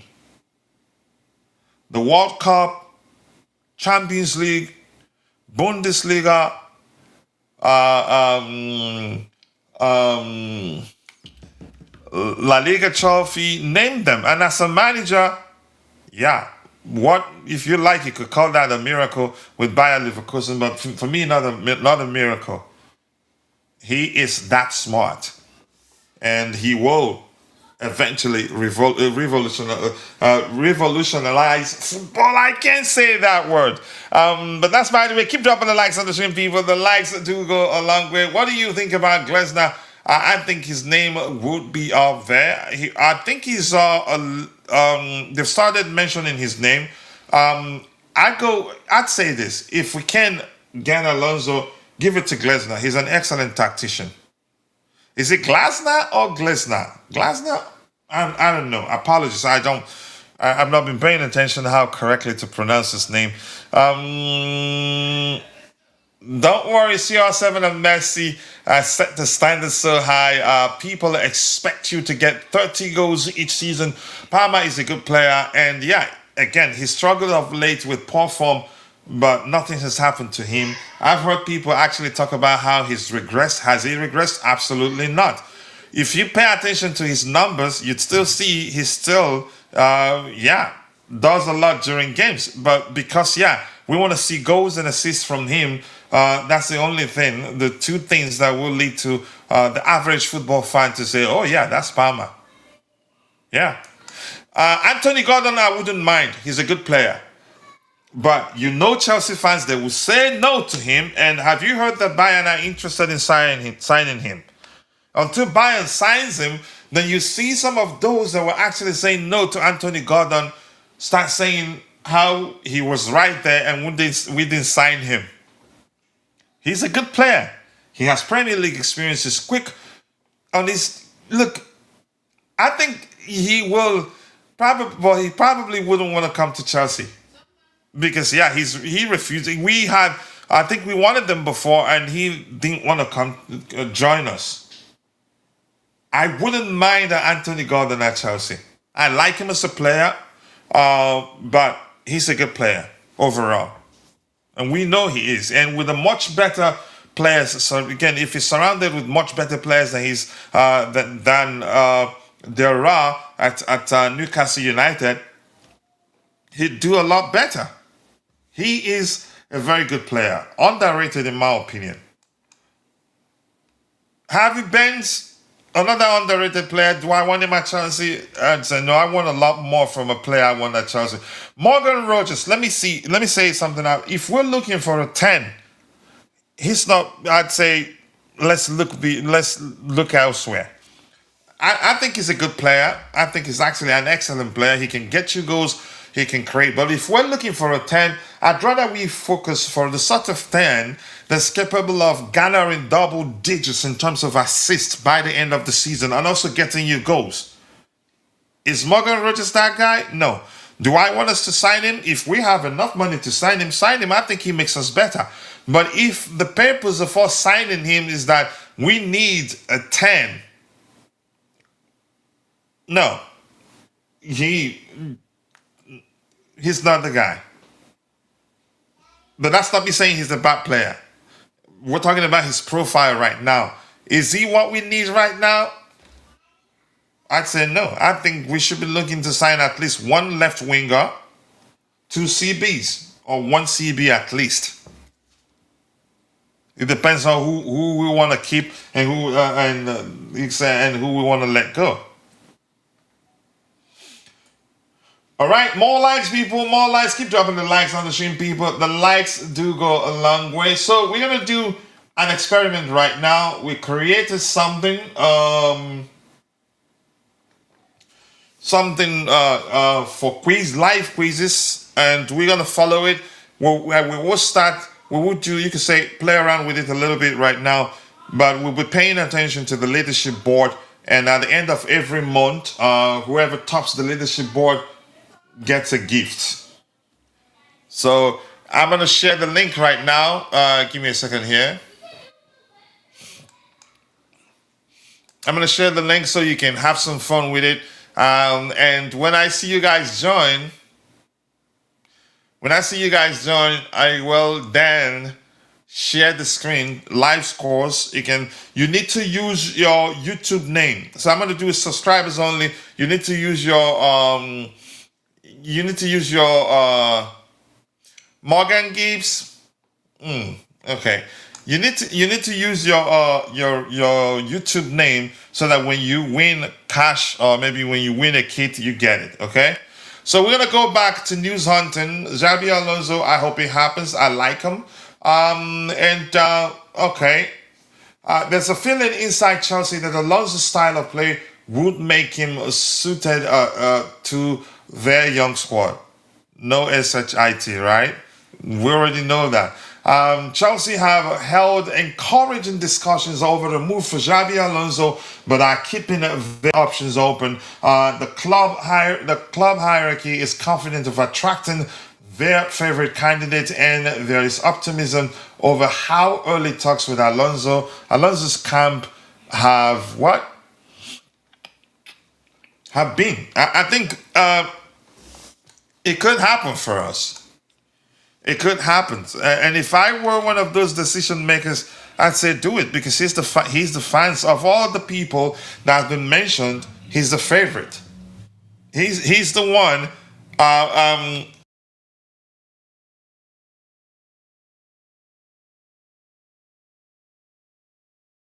He's the one that the fans like the most. And if they do care about their relationship with the fan base, I think a good place to start would be to hire Alonso, because majority of the fans want him.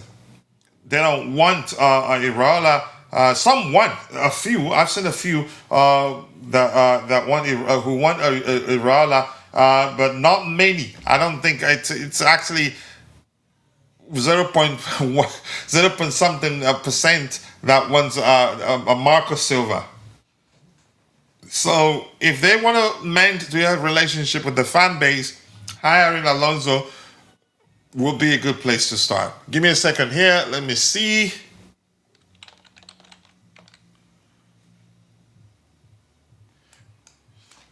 All right, so let's see what they do. Optimism. Chelsea optimistic about luring Xabi Alonso, but are also eyeing Andona Iraola. Maybe as a second, you could say, as an option in case if we're not able to convince Alonso to join us. But I did see something that Jem said.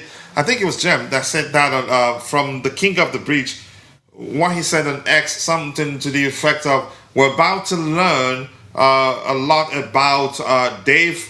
What's the correct spelling of his name? Is it Fallows or Farrows? Farrows or Fallows? I think Farrows. I think Dave Farrows' influence. How powerful he is, I must say, because he's the one, according to reports, leading our efforts to convince Xabi Alonso to become our next manager. So what else do we have here? Xabi Alonso detailed stats at Bayer Leverkusen in their title-winning season. 34 games in total, goals per game 2.62. Wow. Goals conceded per game 0.71. Wow. Jesus Christ, that's some amazing statistics right there. Points per game 2.65. Average possession 58%. Total shots 616 shots in total that particular season. Stoppage time goals scored 17. They never give up, do they? 34 goals scored after 80th minutes. 90 plus corner, 9 plus corners per home game. That is some interesting stats right there. Statistics right there. 89.2 8% passing accuracy, and also 18.12 shots per game. Jesus Christ. They were on fire, really. It's Dave Fallows. Okay, Fallows, not Fallows. Okay, thank you for that. Kendurance Solutions, thank you. I appreciate you for that correction there. But it's been a minute, though. I do hope you're doing well. Alessandro Bastoni would be the dream CB signing, but his preference would be to join Barcelona. Have you not heard that? Yep, yep, he wants to join Barcelona. And it looks like Barca are also interested in signing him. Have you not heard that too? So yeah, he's not that guy. David Luiz, everyone must. I don't want to read that. He disappointed me when he joined Arsenal. All right, Man City's another news here. Man City's group and Chelsea's Blue Coal are going head to head for Cruzeiro's 17-year-old midfielder Eduardo Papi. As Chelsea fans would say, another kid. All right, nothing else here, really. So Lothar Matthias speaking about Nicholas Jackson, he says company is convinced of Jackson's abilities and would have liked to keep him in Munich, but he's too expensive. Duh, we're not selling him for cheap. If he can't pay up, just shut up. Our company has made it clear internally that he would like to keep Jackson, but obviously at a certain price that Chelsea might not accept. Yep, we're not selling him for cheap. Pay up or shut up. Or he comes back again. If he's open to playing for us again, I'd take him. He says, I haven't. Thanks for the bad.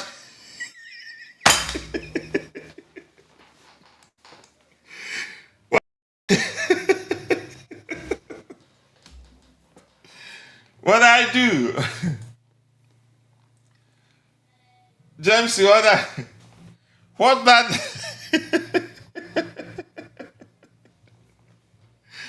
I'm sorry, I don't mean to laugh at you. But seriously, it was, I think it, it was everywhere. I think 2 weeks ago or so. But Barca, they're not going to be able to, I'm sorry, I don't mean to. All right, but thank you, I like that.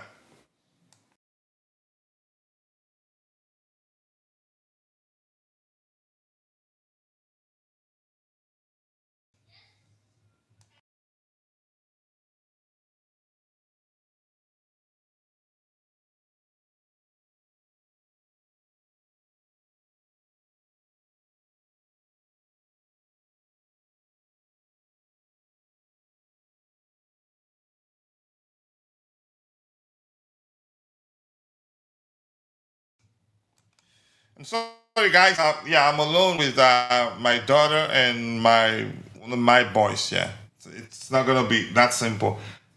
All right. Let's say, how do they have the finances? I'm not sure how they. I'm not sure. Maybe they've found money somewhere, and apparently they're actually intensifying negotiations with João Pedro's camp, which I think, when I read that, I knew that was absolute house done. I didn't believe that was the case. All right, anything else to read here? Anything new? But give me a second here. I want to do this so I can share the link for that. Yep, there you go. 20 questions. And this is more like a test of that web application. Let me copy this. This is where's the chat? It's this one. So go check it out.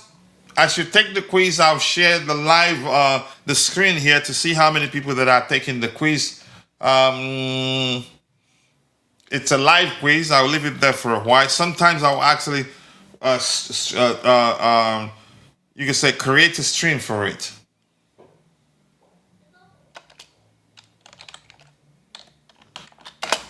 All right, there you go. Let's see if there's anything to talk about here. Vince's campaign for Chelsea to hire Xabi Alonso. I've called him Marcos Alonso on occasions actually. All right, Chelsea hold talks with Alonso, but also contact Iraola and Silva. Time Sports and also Peter Rusla. Is that how you pronounce that? A lot of German names there. And this is Bobby Vincent. He says Chelsea are prioritizing signing the starting level centre backs this summer, sources say, and would like the new head coach Alonso or someone else to be involved in the recruitment process.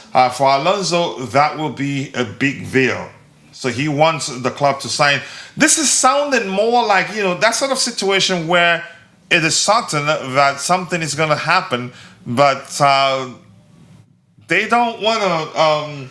They just don't want to say that like it is. They just want to come out and say, you know what? Yeah, truthfully, you can say we've already signed him. I'm not sure what else to say, because there are some reputable sources. If you pay attention to what they're saying, I wouldn't blame you if you conclude it looks like definitely we're going to hire Alonso, or we're actually already in the process of hiring him.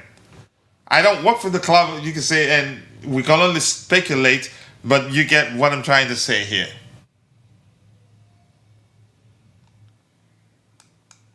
Yeah, so I'm really not sure, because this sounds as if we've heard we've already heard that we've held positive talks with his camp. So now we're talking about how signing centre backs will be a big deal for him. Why is that? Or you can say an issue if we hadn't. You can say if we're not on the verge of appointing him as our new manager. It just doesn't make sense. So I'm not sure really. Anyway, I've shared the link there if you're interested. Okay, who is it? Wycliffe Barrosh has joined. Zero.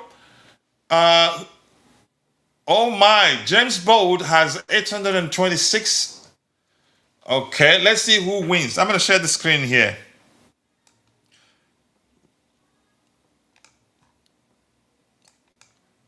All right. You can scan the QR code also to, yeah.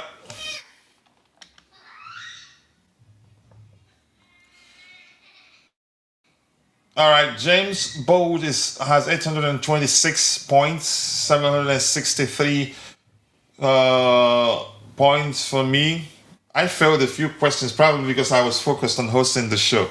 All right, but that's fine. I'm going to cover that up. We're going to go back to the presentation window. I'm going to be checking that every now and then, and if there's need to bring it up, I will bring it up. Give me a second here. And if you have any questions, drop it in the live chat. I'll try to address it. Don't ask difficult questions. That's how we operate. If you ask a difficult question, I will pretend I cannot see it. Wycliffe Barrosh. You can also share the quiz. Your records are being kept, but now this is more like a test for the app, for the web app, to see how it works, whether it's working properly. What happened here? Dang it. Give me a second, please. I'm sorry about that. Something broke. Okay, but this is the window here. All right. Give me a second here. The live quiz. How many? 4 participants. James is the number one, 826. Okay. All right, let's go back to news hunting right there.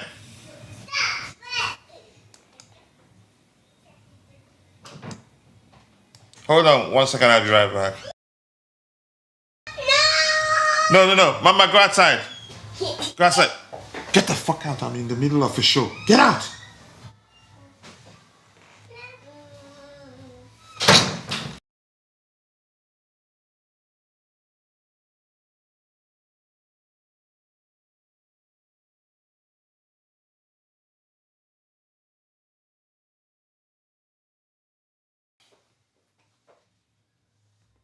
All right, they won't listen to me. I've angrily cursed too. All right, this is typical. We will end up with Silva. I don't think they're gonna hire Silva, and I'm serious. I don't. Oh my gosh, this is crazy. Hold on one second.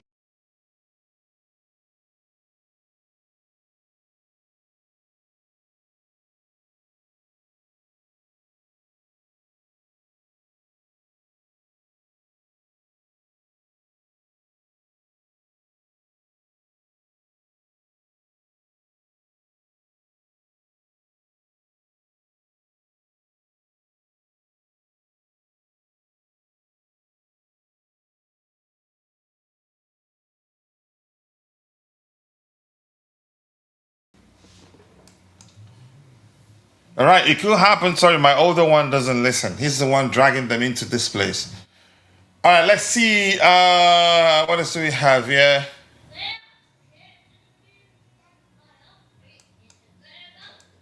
Oh, you answered just the first question. I cannot answer the second one. It won't work? Is it because it won't work, or can you let me know? There's a way to report issues. James Elad is at 1,585. Jesus Christ. He's blown me away. All right, you can share it with other people, but maybe just try to Wyclef Verse. If it's not working for you, I don't know maybe it could be the browser that you're using. All right, Alonso here. Anything else? Xabi Alonso, during his time as Madrid manager, defense is a fundamental part of our identity. Defense wins you title. Okay, this brings us back to something I said already. If you remember Fallows, we heard his advice in the club to adapt a more defensive approach and then build from there. That sounds like that aligns with what we're looking at here. So could that mean that Fallows is suggesting that change? Because yeah, we're maybe on the verge of appointing Xabi Alonso as our next manager. It's difficult to say, but of course, it's a theory that makes sense. All right. All right, keep dropping the likes on the stream, people. The likes do go a long way. And here it says Liverpool are giving Chelsea a free run at Xavi Alonso. From the Blues' perspective, that is incredibly fortunate. A young manager who fits everything Blueco wants from a coach right there in front of them. There have been talks between Chelsea and Alonso's representatives. Chelsea are prepared to back Alonso in the summer. If they give him the keys, it could be the start of a really exciting time at Stamford Bridge. It could work. But whether he does that, I honestly don't know.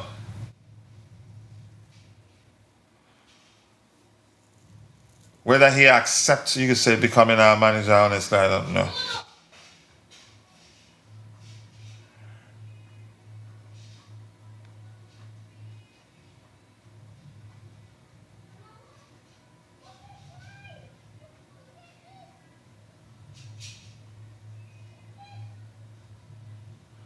Yeah, people are making up SHIT now. I'm trying to, you could say, start theories as to why it hasn't worked. This man here called Peter is saying that Chelsea and Xabi Alonso representatives have been in talks for weeks. There is a reason he hasn't taken the Blues job yet. I'm not sure what to make of that. People just making up nonsense. And I read one of some individuals saying that you can say we are a bit reluctant. We don't want to, you can say, go. That we don't want to. That we're afraid to approach. We're afraid of approaching Xabi Alonso because we don't want him to reject us publicly. and I read it through, and nothing, no source at all. I just laughed. Just as we talked about before, to ex-Junos, if you want to call them that, exploiting our vulnerabilities, just making up nonsense, making up nonsense to, to make clickbait, to make money on X, really. It skipped a lot. Did you refresh it? So, but I'm gonna try and fix it. So while you guys are using it, I'm gonna try and fix it. And if you want, I could just restart that particular quiz. Let me see if I can fix it here.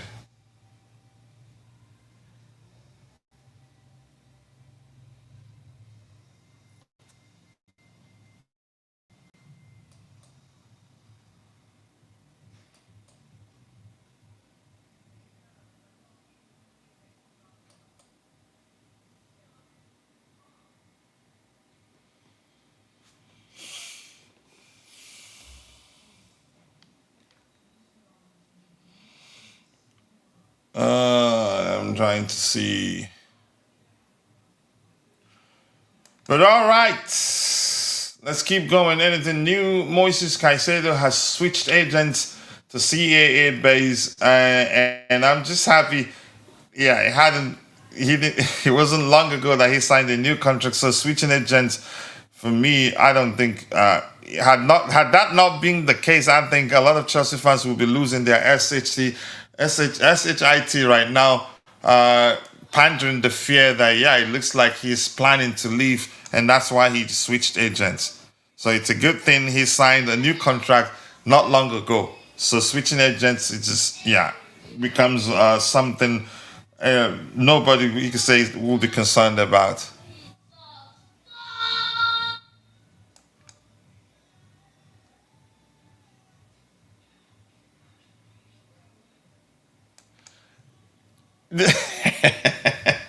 I'm guessing the reason why you don't want me to restart the quiz is because you're topping now. Where is it? Yeah. Jeez, you're topping by 4,410 points. James Silad is at 3,918, and he was stopping.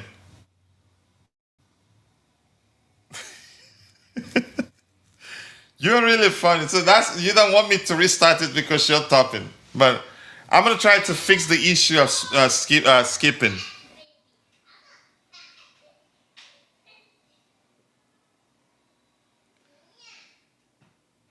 Okay, blue card. It's very funny saying don't skip it. No, I will. This is just more like you guys helping me test it out, and after that, we will decide. I think for the first month, yeah. So if that one starts tomorrow, then for the first month, I think it will be a kit giveaway.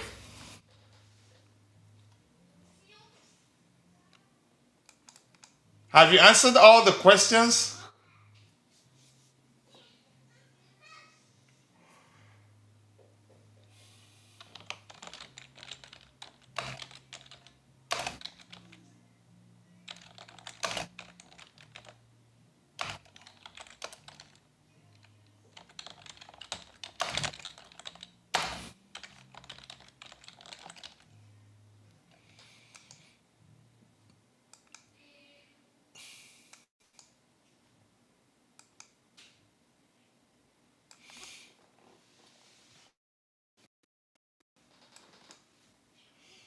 Yeah, let me see. It says it wasn't skipping. The timer was too fast. It ends even before you finish reading the question. 20 seconds. You couldn't read the question in 20 seconds. But I think I maybe increase it to 30 seconds. That's half a minute is fine, in my opinion. All right, give me a second here.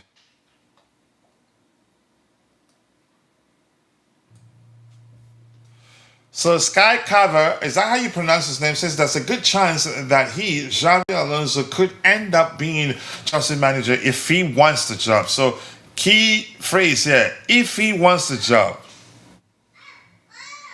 Okay, I will restart it in a bit. If he wants the job, we'll be having fun with it because you guys are helping me fix it. So I will restart it. We're still in the process of fixing it. So let me fix the skipping. If I fix the skipping, I need to make okay, if I fix the skipping, then I will restart it again. Then tomorrow, I think the one that comes out tomorrow will be mainstay. I think it's going to be a different set of questions. It's not going to be a Didier Drogba history. But yeah, Barcelona really like João Pedro. They consider him as a fantastic striker, but Chelsea are absolutely considering João Pedro as a crucial part of the project. After a difficult season to sell probably the only player who performed in a top way like João Pedro, that would be crazy. I think this is absolute nonsense. Barca, they just doing the thing they know how to do, tap up players in case opportunity appears. Just give me a few seconds here. I think I know. Let me increase the timer per question also to 30 seconds.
Catch you, pay attention.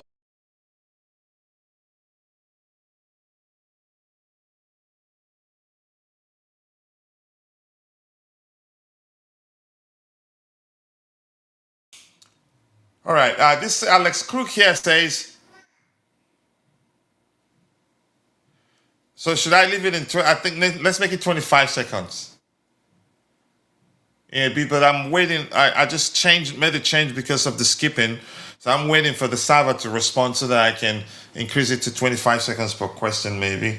I know there are a lot of Liverpool fans who hope that Alonso, will be their manager next season. I think Arne Slot will start next season as Liverpool manager. There doesn't seem to be the desire, at least at boardroom level, to make that change. So if Liverpool decide today, you know what, we want Alonso, then that's it for us.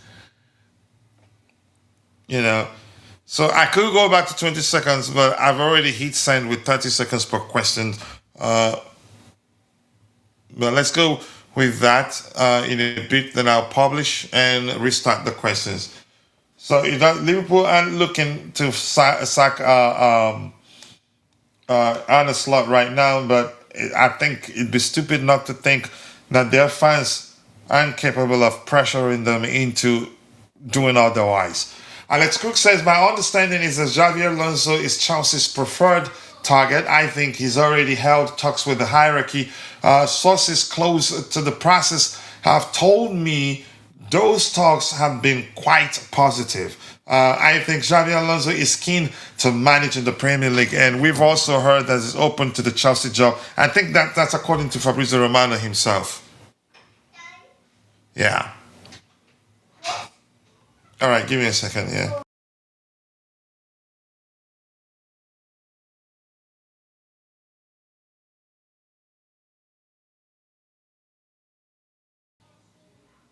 All right, I'm gonna publish. We'll come back that and we'll look at it.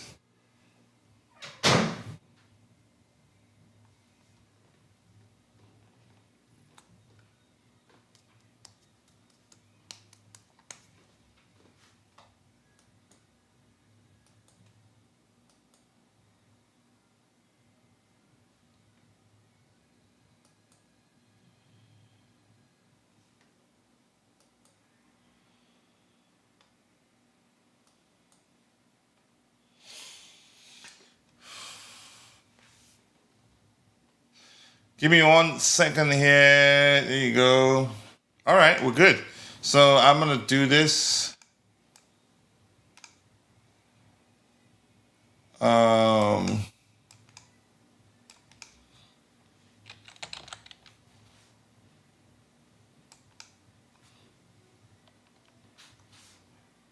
so I will reset it. So let me bring up that window again. This is the window. Okay. And what do you guys think about 20 questions? Leave it at that.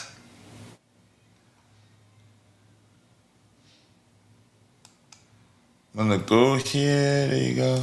Host. All right, I will end it. There you go. So champion Wyclef Barosh is the champion. I said it on the screen. So if we'd already set the giveaway right now, you'd win the giveaway. So I'm gonna reset the leadership board because we don't need it. Reset it.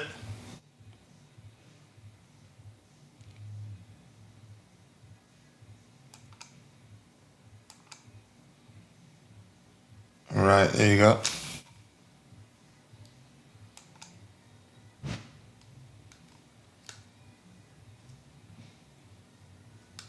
Okay, it did reset automatically here. Daddy, can you open this one for me? Yeah, 1 second. Give your sister one. Can you open this one for me? What is she doing? Someone is watching TV. All right, give her that. Close the door for me, okay? Thank you.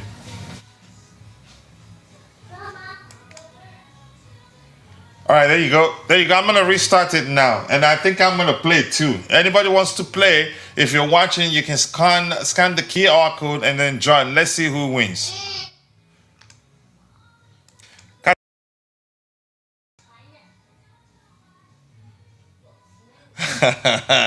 James, maybe I'll I'll send one to you. Kids yogurt. If you like them, okay, you're getting one.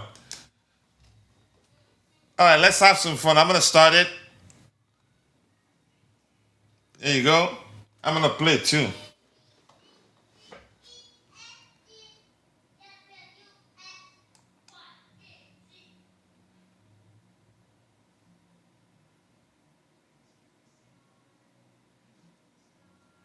All right, I'm joining. I'm playing too. There you go. The link. So I'm gonna send the link again. Where is it? You can scan the code, the QR code there, but I'm gonna send the link again.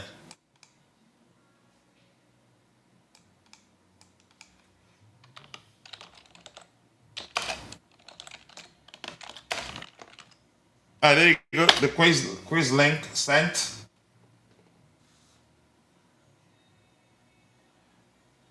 Ooh. All right. I'm gonna play it this time. Let me see if you can beat me. Coachila. Let's go.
Yeah, it was on mute on purpose, yeah.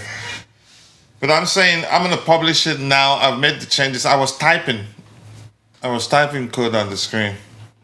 Okay, I'll update it. I'm gonna refresh this and I'm delete this one too and redo it. Let's see. You guys are helping me work, so I appreciate that because we've gone from discussing transfers to now, yeah, fixing issues so that we can have fun. So I'm gonna end this one once again. Wycliffe Barosh, another winner again. So I'm gonna redo it. I'm gonna clear the leadership board again. I'm sorry. So I will restart it once again. So let's see. Make sure you refresh your page so you get the fresh one.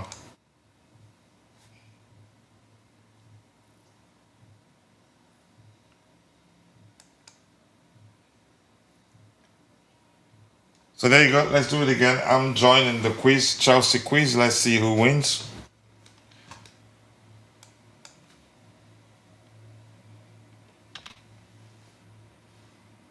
All right, I'm gonna try again. You guys already have the link.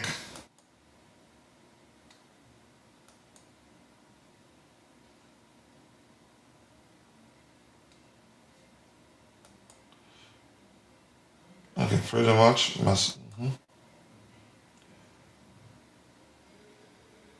What? There you go.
Oh my word. Wycliffe, 11,000. Are you Googling the answers?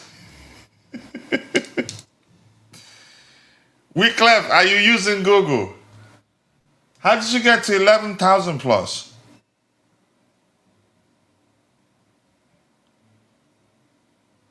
Jesus Christ. Kimso. Big up, Kimso. I appreciate you finding time to join the conversation. I do hope you're doing well. Xavi Alonso and happening. That you know when you said that, that's a good sign for me because I always believe the opposite of what you say. Iraola or Luis Felipe? Luis is in London now because yeah, he was working on his UEFA license. I think he's gotten it now. I don't know.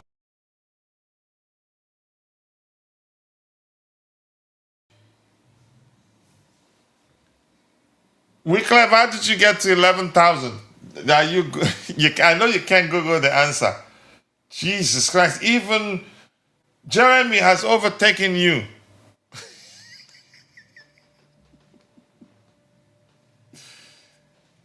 Is everybody done?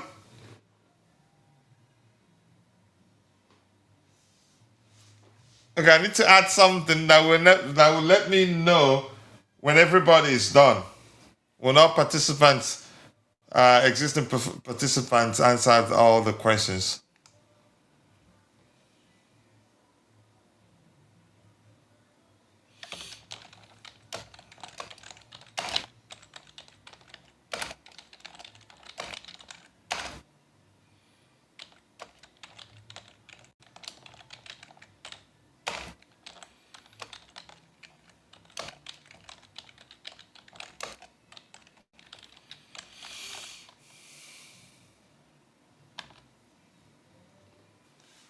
Ooh, 11,891. He wasn't going to lose this one. I guess you guys are through. He was never going to lose this one to you. But that was close. 300 difference. Wow.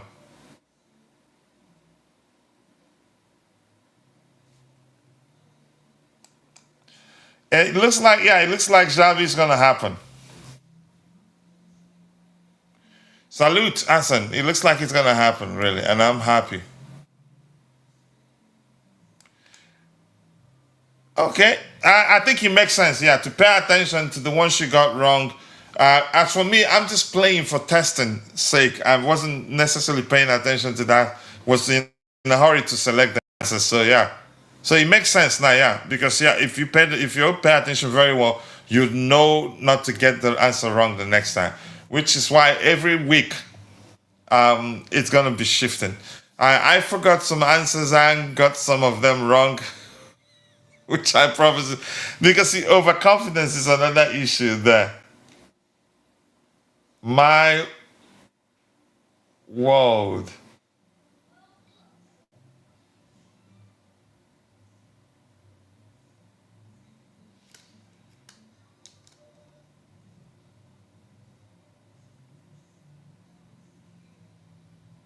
I shouldn't even get up to 7,000 because I was. No, after the test, we're not going to reset. But I think this is just it's a really good test. I will still start with DDA drama, but I will make it like 50 questions in total, or even 100, because it will be for the entirety of the week, and it will always be on. Then we can show it during shows and show who's leading. Sometimes we will use it for something during shows also. But not bad, Jeremy. Dang it. All right, it looks like there's nothing else for us to talk about. Yeah, Jeremy won. I think I should add something like confetti for the winner and also on the stream screen to make it more fun. Jeremy got 11,891.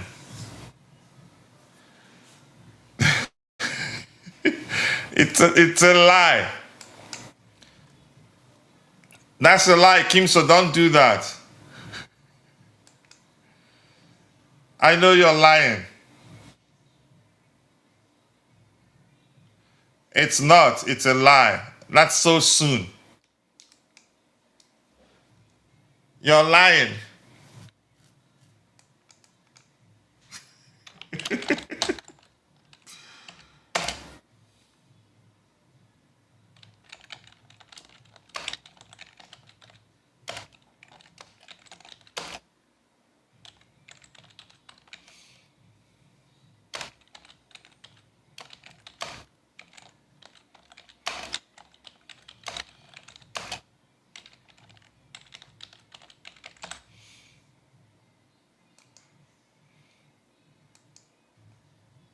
So yeah, I will. What I would do, uh, I will update. We'll still use the Didier Drogba question, but mix it up. I will mix it up. Or maybe I'll do it in Hazard too. Just change it. I just don't want to leave it there. Mix it up and then share it. Then okay. If after the month somebody, if after 1 month somebody win, still topping, the person that tops the table gets the kit. Yeah, I think we're gonna do that. But the person must be subscribed to the channel too.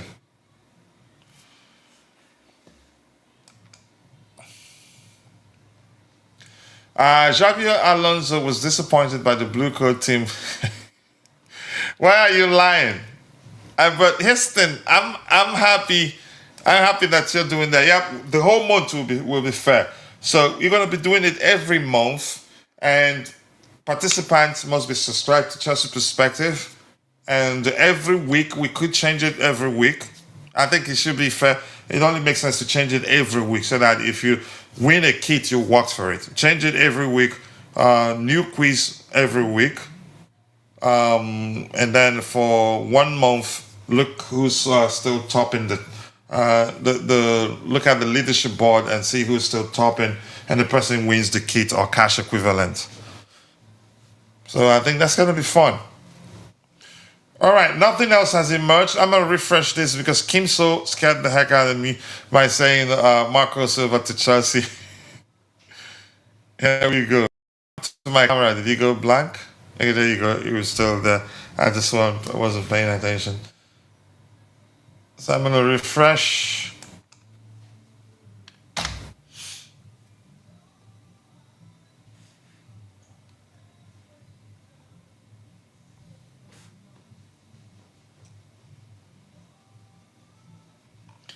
I'm trying to refresh this to see if anything new emerged.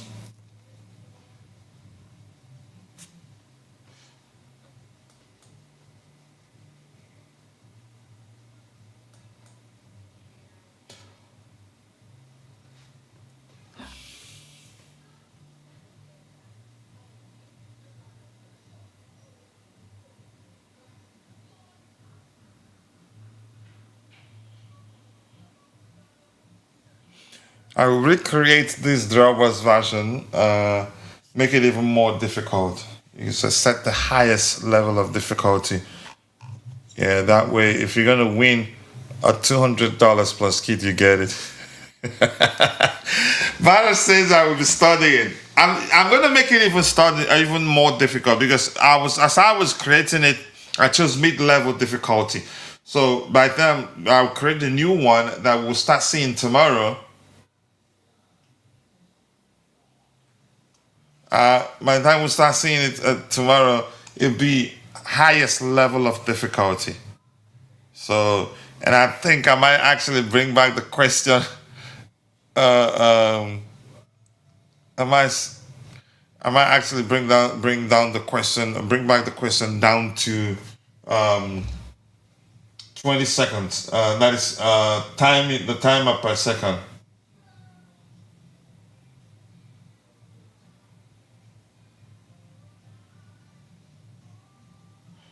No, I mean, okay, I will not disclose. What are you saying here, Hafiz Alani? What are you saying there? I don't understand. Don't no, I won't. But remember, for each month, it's going to be 4 different quizzes. So I get it. People already knows about the Didier Drogba one, which is going to start the first one, which is going to be the first one. So for it to be a month, it'd be 12th of next month. That's when we're gonna have. That's when we're gonna have the first winner. But you will look out during shows. You will look out for the release of the new quiz, or you check for the new quiz on the community tab also. Or we can also share the quiz on our web app on trustedperspective.com. So we have so many ways that we can share it. Or if you can email, you can also email me, send me a message on X, ask me if it's out. I think the Didier Drogba one, which is the starting one, in a few hours I will ready it. Just after doing some code cleanup, I will ready it. I'm glad to hear that you're looking forward to it. I think something. Oh. No. I don't think. Has it been. Is this. Are you guys serious? I don't think anything has been announced.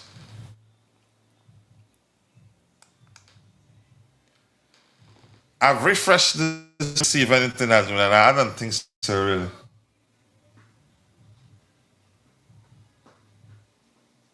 And sometimes I will start a stream. Then if I start a stream, nobody's going to be on the panel to speak. You just see the window so that you follow. I'll just maybe do it for 30 minutes every day. You will see something like this. Let me show it to you. You see something like this to show you where you'd see the leadership board and then know where you are. I think you should also be able to know where you're ranking on your own window.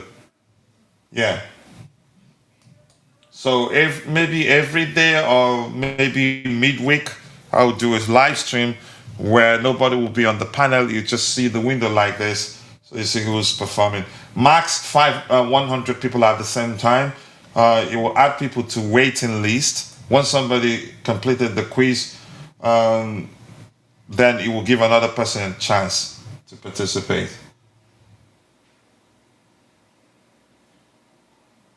Yeah, Kim, so he was kidding. He's always. That's why he knew if he told me that, I'd respond with, okay, that's a good sign. Because every time he says Chelsea we'll lose again, we end up winning. So nothing new. Player this kid is. So nothing new. Had that been the case, I think would see it on Vince's timeline right now. But that's by the way. I'm gonna try and get everything done. You can shoot me a message via X, or maybe check the community tab, and also pay attention to whenever the show comes on. You'd know once the first quiz is ready, do it. And good luck to you. So with that, I think we've come to the natural end of this particular edition of the Chelsea News Roundup show.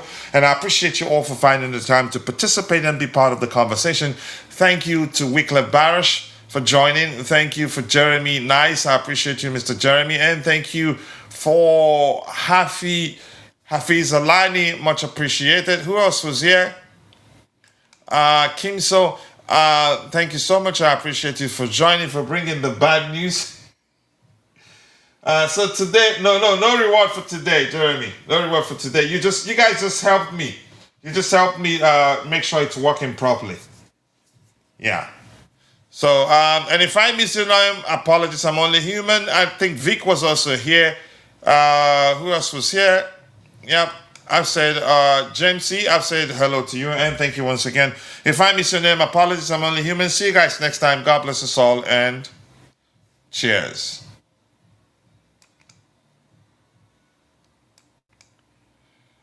Chelsea fans, we won't stop believing. No knock. With every chant and roar, we rise for the fight. The blue flag in the air, let it fly with pride. We're gonna show the world that all hearts open wide. From Stamford Bridge, share our voices to the light. We love for the team, stand strong by our side. Every challenge, we will never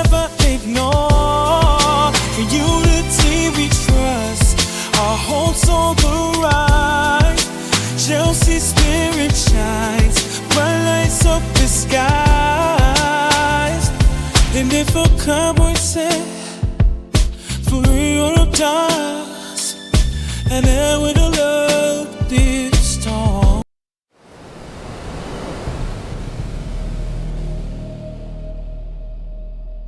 From the bridge to the stand, I carry that crest in my hand. Rain on my shoulders, still I stand. Tell me who wears it like we can. Mud on the boots, heart of gold. Old stories, living in the cold. Every name that the walls still hold. I was born for this, I was told. Hear that roll in the air, feel that fire everywhere. We don't bend, we don't fold. We were cut from that blue gold. Blue till the end, blue till the end. We rise again, we rise again. Blue till the end, blue till the end. This is our name, this is our skin. When the pressure comes down hard, we don't flinch, we play our part. Every scar on the back says more than 1,000 songs before. From the first whistle to the last, we remember where we came from fast. No throne, no crown, no borrowed fame, just a city calling out that name. Hear that roll in the air, feel that fire everywhere. We don't bend, we don't fold. We were cut from that blue gold. Blue till the end, blue till the end. We rise again, we rise again. Blue till the end, blue till the end. This is our name, this is our skin. Let the whole ground shake, let the whole world know. We don't chase a moment, we are the hope. Hands up high, voice up loud. Same old pride, same crowd.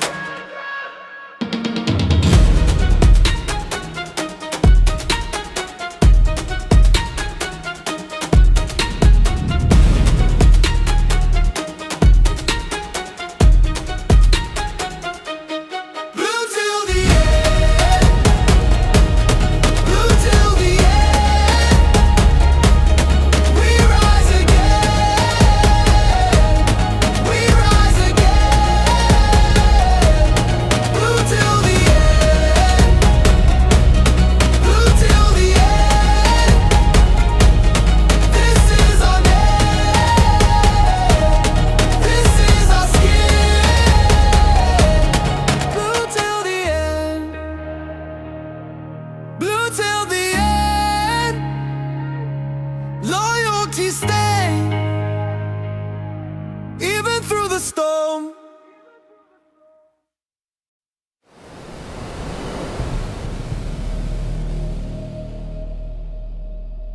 From the bridge to the stand, I carry that crest in my hand. Rain on my shoulders, still I stand. Tell me who wears it like we can. Mud on the boots, heart of gold. Old stories, living in the cold.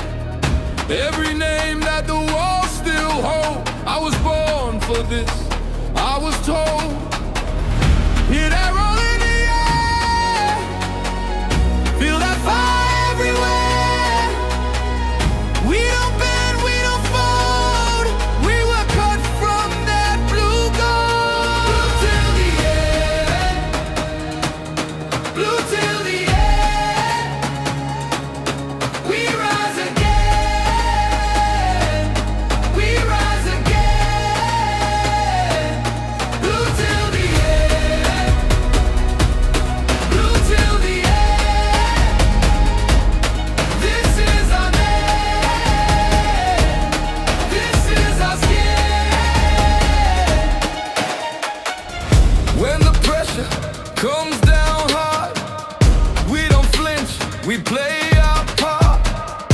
Every scar on the back says more than 1,000 songs before.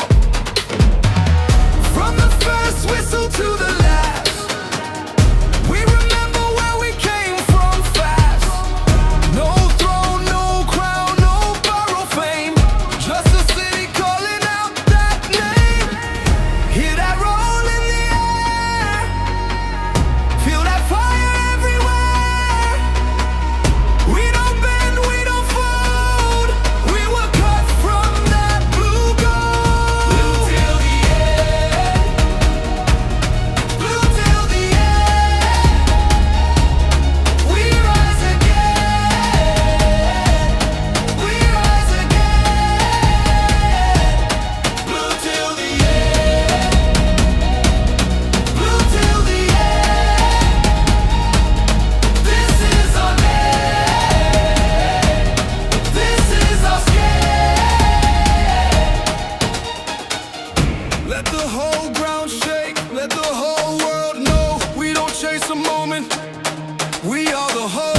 Hands up high, voice up loud, same old pride, same crowd.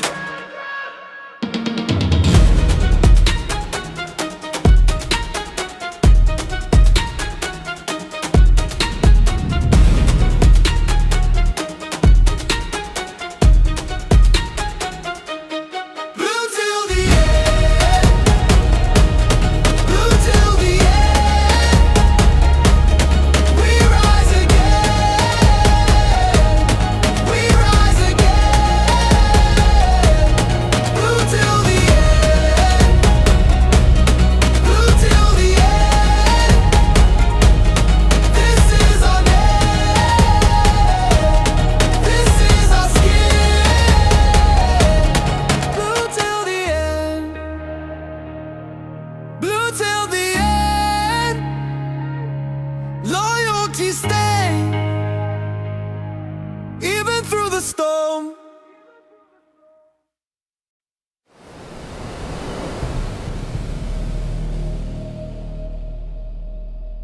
From the bridge to the stand, I carry that crest in my hand. Rain on my shoulders, still I stand. Tell me who wears it like we can. Mud on the boots, heart of gold. Old stories, living in the cold. Every name that the walls still hold. I was born for this, I was told. Hear that roll in the air.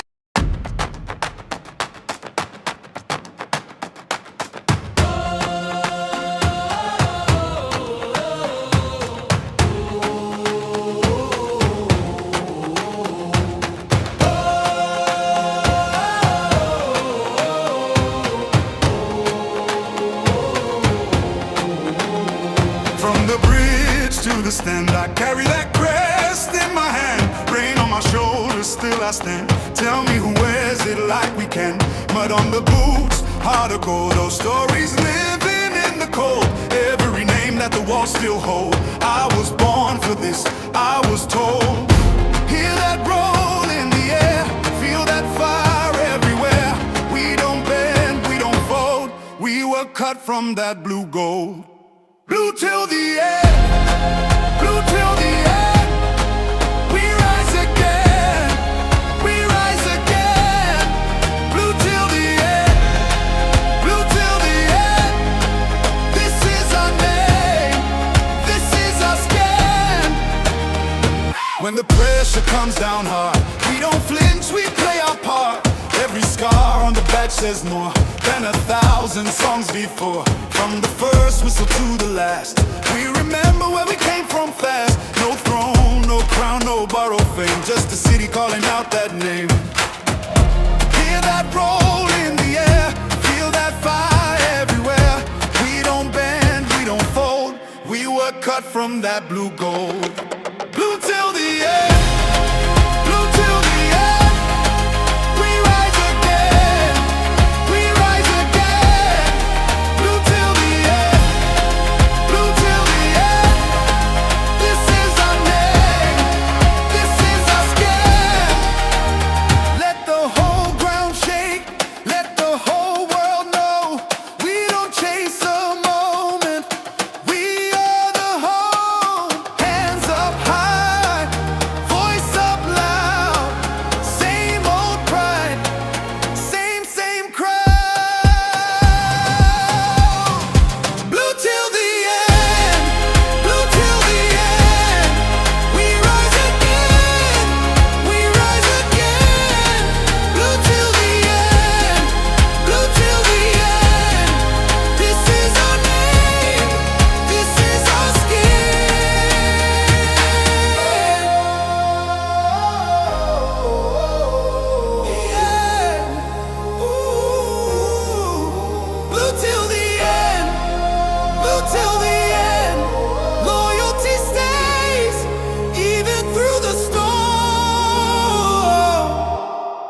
shoulders, still I stand. Tell me who wears it like we can.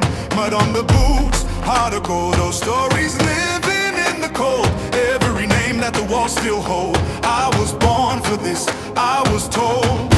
Hear that roll in the air, feel that fire everywhere. We don't bend, we don't fold. We were cut from that blue gold. Blue till the end, blue till the end. We rise again, we rise again. Blue till the end, blue till the end. This is our name, this is our skin. When the pressure comes down hard, we don't flinch, we play our part. Every scar on the badge says more than 1,000 songs before. From the first whistle to the last, we remember where we came from fast. No throne, no crown, no borrowed fame, just a city calling out that name. Hear that roll in the air, feel that fire everywhere. We don't bend, we don't fold. We were cut from that blue gold. Blue till the end, blue till the end.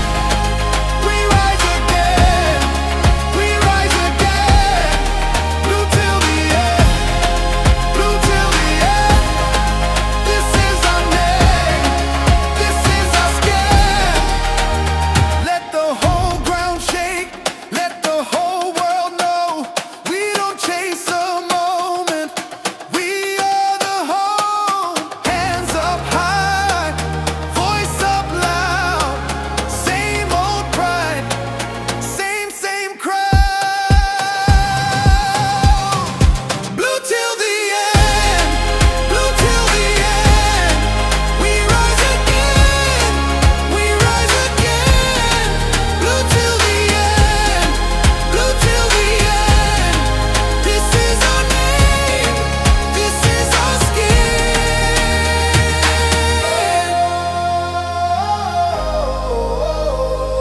Yeah. Ooh. Blue till the end, blue till the end. Loyalty stays even through the storm.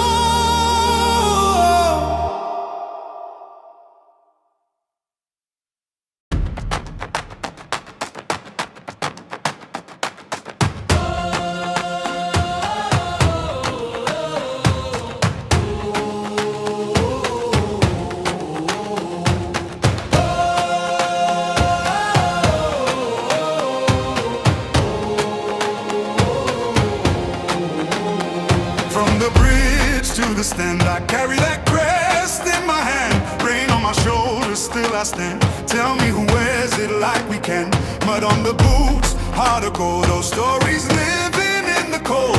Every name that the walls still hold. I was born for this, I was told. Hear that roll in the air, feel that fire everywhere. We don't bend, we don't fold. We were cut from that blue gold. Blue till the end, blue till the end. We rise again, we rise again.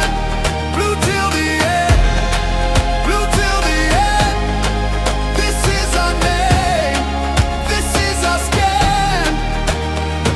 When the pressure comes down hard, we don't flinch, we play our part. Every scar on the badge says more than 1,000 songs before. From the first whistle to the last, we remember where we came from fast. No throne, no crown, no borrowed fame, just a city calling out that name. Hear that roll in the air, feel that fire everywhere. We don't bend, we don't fold. We were cut from that blue gold. Blue till the end, blue till the end. We rise again, we rise again. Blue till the end, blue till the end. This is our name, this is our skin. Let the whole ground shake, let the whole world know. We don't chase a moment, we are the home. Hands up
the bridge to the stand, I carry that crest in my hand. Rain on my shoulders, still I stand. Tell me who wears it like we can.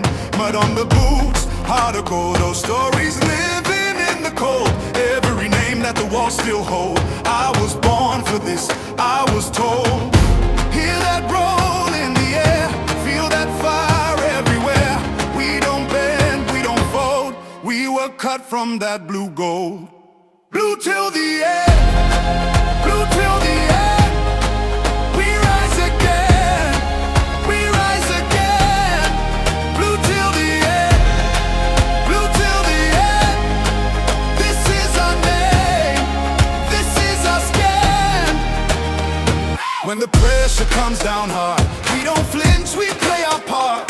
Every scar on the back says more than 1,000 songs before. From the first whistle to the last, we remember where we came from fast. No throne, no crown, no borrowed fame, just a city calling out that name.